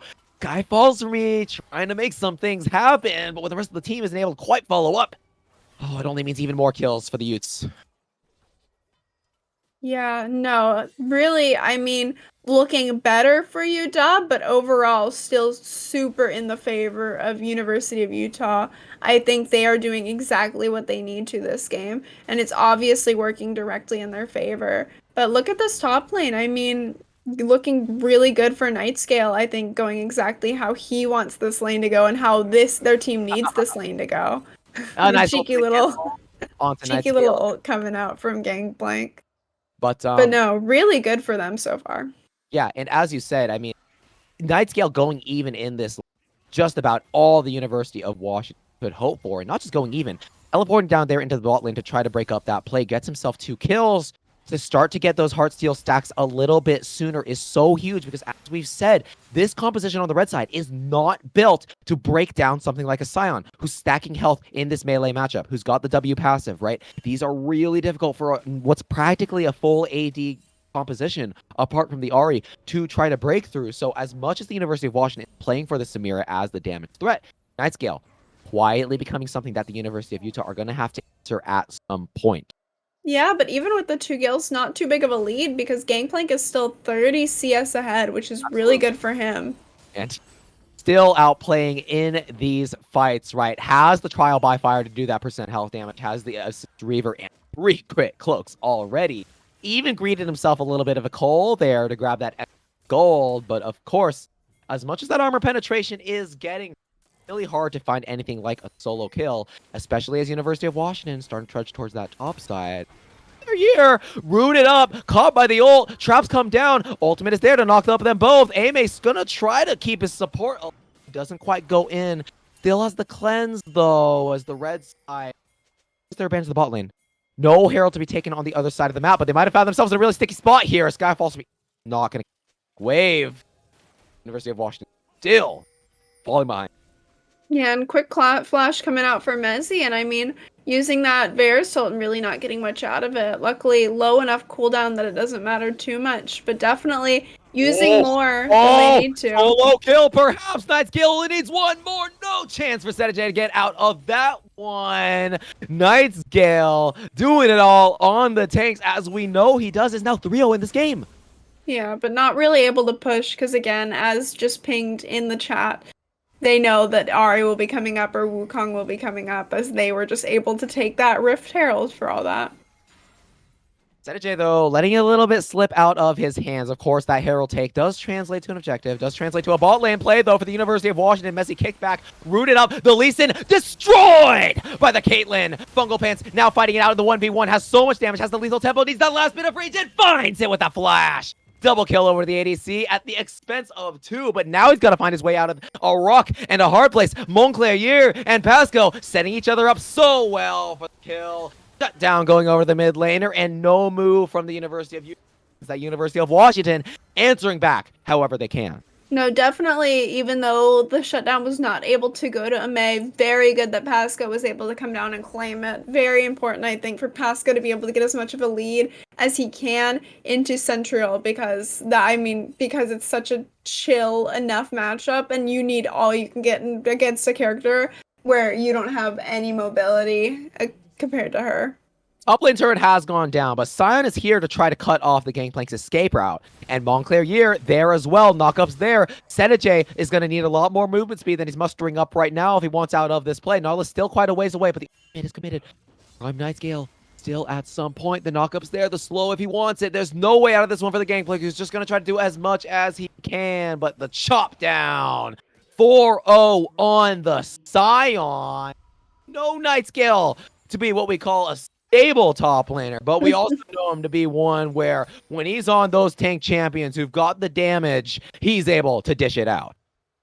Kestra, are you thinking that they might try and drop this Rift mid soon, considering both top and bot don't have those outer turrets anymore? Even plates aren't up anymore, so they just might try and get wherever they can? Yeah, the mid is looking pretty likely right now, seeing as the dragon is about to spawn. That's the important use of the second herald, is trying to make something that the opponent's forced to answer as the objective goes down. Knockup going out plenty onto the Caleb, but not enough damage to try to take her down. The support is next. Cyclone onto the mid laner, forced to flash over the wall. Although Nightscale joins the battle, it's already the Syndra going down. And Skyfall flies into Fan.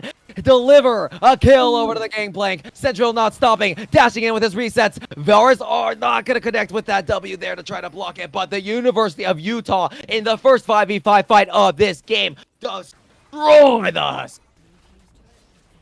No, Utah playing exactly how they need to, and they're getting those early kills and CS leads where they just melt everyone that isn't Nightscale, really. They can just do whatever they want to everyone else, and it's working so well for them.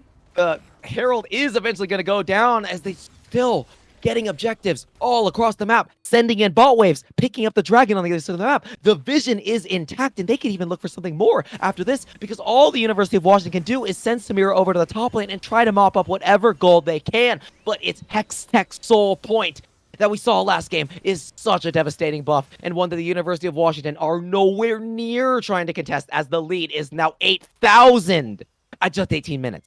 Yeah, no, and what are the odds for 3 Hextech Dragons? Pretty insane, but it makes for so much fun having those portals and being able to just go across the map. What do you think at this point University of Washington's going to be able to do to stop this momentum? Who can they really target to get anything out of this? If there's anything that the University of Washington pick, you've got the Lee Sin, you've got the Scout of the Week, you've got the Nautilus who's able to follow up with so much CS. But speaking of pick potential, Ame, so much damage being done onto him as they try to break down this mid lane turret, taking the brunt of the ultimate as the same while, but they trade the Scion shutdown for it. A catastrophic result, as that was the one player they could rely on to keep that gold intact. But the lead growing even bigger than it ever was in these previous games. No, I think it just becomes so difficult because there's not really one character you can target without everyone else going just on it, and it's just not looking good for UW whatsoever. I don't know really what they can do at this point or who they could be able to target without it just being them having to kill the whole team. The danger right there. It's something like a Samira doesn't quite have the burst damage that you need to capitalize. Scout of the Week combo on a Dragon's Rage, sending someone back in as Senajay looking for the solo kill onto the opposing mid lane of the Scout of the Week. Not enough! A big crit! Keeps them down low, but not enough. Senajay showing why the University close. might as well right there. Let her home, folks. They're losing everywhere on this map right now as the Skyfall's from me going to try to find something on the opposing jungler, but the Cyclone's there. He's kept stuck. He's still going to try to find something on the opposing jungler as he waits for the dash over, but the Cyclone stops him! Caught by Fungal Pants. Aime's all alone. Central's there with the charm as the University of Utah destroy on all sides of the map. And Nightscale powerless to watch as the Baron Nashor goes next. Yeah, no. Absolutely astonishing gameplay coming from University of Utah. I mean, they're really just taking everything they've learned about UW or watched from them so far, and just they're able to apply all of it. I mean, it really just seems like since that first game, they are ready for everything that UW might throw at them. And I was pretty sure that with like the comp switch up from UW, we might have been able to see something, but it doesn't look like that's going to happen. But we still will see as something of a solo play from Nightscale, but look at that Cannon Barrage slow. So effective as the barrel goes down next. University of Washington look powerless in this game. The Baron Nashor brought this to 13,000 at 20 minutes. Ava, anybody who's watched the University of Washington game is no stranger to massive gold leads. But right now, this is the first time I've seen them on the tail end of one this massive. No, definitely not something that we're used to seeing against them, really. It's normally them that are able to achieve this. And I think if this game keeps going and they end up not like Tries to find something on the opposing support. He sees Marksman. He tries to kill Marksman. Doesn't recognize that the Wukong is there, who has a red smite as well. A really interesting deviation, and one that is out beautifully in such a ballooned game already. Ame doing his best just to try to mop up a red buff, but Cutie Shark is so strong all by himself. No, I mean, it looks like the game's probably going to stay on this trajectory. Because again, it's not one person carrying the team. They're just working so well together and staying so grouped that there really isn't much UW can do without just having a full game plan and really being able to catch Utah off guard at this point. I mean, they're gonna really have to rethink their whole game plan, not only through this game, but just after this. Because once other teams realize that this might be where their weakness is, it's gonna be really consistent that that's probably gonna be what's used against them. But once it goes awry, it's that early game that they lean into is falling out of their hands. Next, you can't lean as much on this Scion. I mean, he's going to be there as a frontline, one that's particularly immovable, but he's going to be there to do the damage, even when you've got all the composition that University of Washington have pigeonholed themselves into is now betraying them, given that they weren't able to capitalize on those early leads that they were hoping to. Nightingale going to try to find something. Flash forced from the Caitlyn is all that they're going to get at this juncture. But here's some plays from behind. Knockups onto the opposing marksman as Nightscale even taking so much damage on the opposing ADC. Cutie Shark doing it all by himself on the Wukong. Essentially takes down the support. Cutie Shark can't be stopped though between the stone skin. Nightscale going to try to do whatever damage he can, but it's all but fodder for the University of Utah. Triple kill for Fungal Pants. Teleports in the bot lane. They know this one's done. UW knows this one's done. The 52,000 gold that they have amassed declares that this game is finished. No, it really seems like it went from UW using this strategy and now in game 3, basically Utah using what they know against them. I mean, quick game, and there's really not too much that UW is going to be able to do to turn this around. And if they do, they're going to have to work really hard to keep it turned around. Oh, this honestly, Sin, doing whatever he can to try to get something done with the Dragon's Rage, perhaps taking portals, sending sonic waves, getting rooted up by traps as he tries to find a kill, gets it only on the support as he doesn't trade his life away. There's something you can get done on the jungler. Ooh, All no, the while, luckily. the Hex Tech Soul has entered the inventory of the Utes as Nightscale goes next. And when that Scion's fallen, you all but know that everybody else is next. Can't even grab one with the passive. The bot lane inhibitor's cracked open with 17 kills. Can we get a quick tap? Spaced between them. It's the Utes on the final push. As the Yeah. Rizek sends it back into the waiting arms of Ame, finds the shutdown onto the Gangplank. A brilliant mechanical play for the Lee Sin. Is going to try to turn this play around, but Cutie Shark's still standing. He has something to try to contribute, but the Ari's not there in time. Even with the Hextech Soul, it's all they can get to just try to find the jungler. Ame still lurching after the opposing mid laner as the Charm goes next. It's going to be dicey, but it's the University of Washington putting a real quick stop to that play with some of those trademark mechanics. No, really well done by them. And now Caitlyn going from 12-2 and 12-3. Really big shutdown given to Samira. Really good for her. A lot of gold going to UW right then. But again, 12,000 gold lead still. They're going to really have to fight to keep that up. But I think if Utah keeps trying to full force it, they're going to start finding issues now that UW is getting some money. Key mistake right after that kind of take. You can't get overzealous. You have to rally again. Already got the bot lane pushed in. No point sending just members down there to try to do what? Head back to base. Send it to the mid lane where the inhibitor's open. Don't let University of Washington anyway back into this game. Of course, it's still a 13,000 gold lead, but this separates 20-minute wins for what's now going to be an opportunity for the University of Washington to try to work their way back into this one with 5 minutes on the Elder Dragon. Yeah, no, I think it's going to be looking for picks and really waiting in the meantime because Baron's going up and that's going to be a fight. But back and forth is really just going to be the name of the game right now because there's not much more that University of Washington can do. Baron Asher in 41 seconds declares the jungler of the University of Washington. Stop taking Gromp away. Baron can be really hard to break into with his composition. Samira, Syndrome, such short engage range. Although the Lee Sin has the portal to try to find a steal opportunity, this much gold space between them, the Utes all the time in the world to prevent this from becoming a flip. Really difficult if it goes into their hands, though, and I think Sky Falls for me is going to try to turn this into a miracle. Yeah, no, I mean, definitely a lot of effort being put in by UW. It's just not showing because they're just figuring out everything that works against UW. Utah is just using everything against them. They're sending charms out. They're picking up supports. They're putting the Korean Barrage down onto 3 to pick up a nice blow with the Cyclone onto the Cuties, onto Dirk. He's got healing. He's got Central. Following up with the damage. No one's there to try to stop them as the I think that's GG. there in just a second as this Scion's corpse crashes. GGs are being called. Waves are being teleported towards the University of Utah. Have cemented themselves as the team that took down the undefeated Huskies and cut that down from 4-0.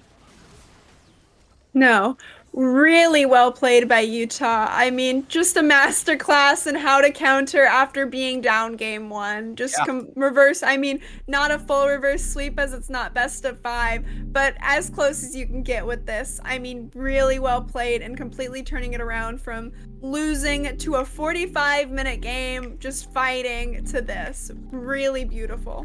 Yeah, what a trajectory. What a character arc for the Utes, right? Like you said, such a dangerous game that they played in that, where the University of Washington was just going to close things out, get into it with sheer force of will in that back door, riding that momentum. A clean sweep that the University of Washington only ever used to dishing out. Yeah, no, I mean, definitely really great, and I mean, just really wonderful gameplay coming from Utah. Really great jungling from Cutie Shark. Really just, I think, throwing Sky Falls for me off his game, which we aren't used to seeing. I mean, if anything, he's normally the one that's kind of throwing everyone else off their game, even if it's not going the best for his team, and he's able to turn it around. And this game, we really just weren't able to see much from him. Like, he was just being kind of torn piece from piece, and they were just ready for his every move. You know, I mean, if you're a University of Washington fan, I would advise you don't be too alarmed about what you might have seen tonight. You know, I mean, we're trying roster things out. You know, it was definitely a lot more aggression than we're used to seeing from the University of Washington, even in the kinds of they were winning, right? Definitely the cracks in the armor starting to show for this squad, but nothing that they can't bounce back. Still such a great foundation for them to build on. The mechanics, the synergy, all of this is what's going to amount to a really great for them, even off the back of a cap like this. But the University of Utah fans, I think you've got something really great going on here, right? A team that's got grit, a team that's got an ability to make adjustments in these series. What all matters when it comes to the thick of the playoffs. And once you make it there, I think the Utes are going to have a really scary roster. No, so congratulations to the University of Utah, and thank you so much for joining us on our University of Washington Twitch channel tonight and spending time with our production crew, players, and talent. Remember to check us out at UW Esports on most platforms, Twitter and YouTube, at UW Esports, and join the Discord if you are interested in volunteering behind the scenes. Thank you so much and have a great night. Great night, everybody.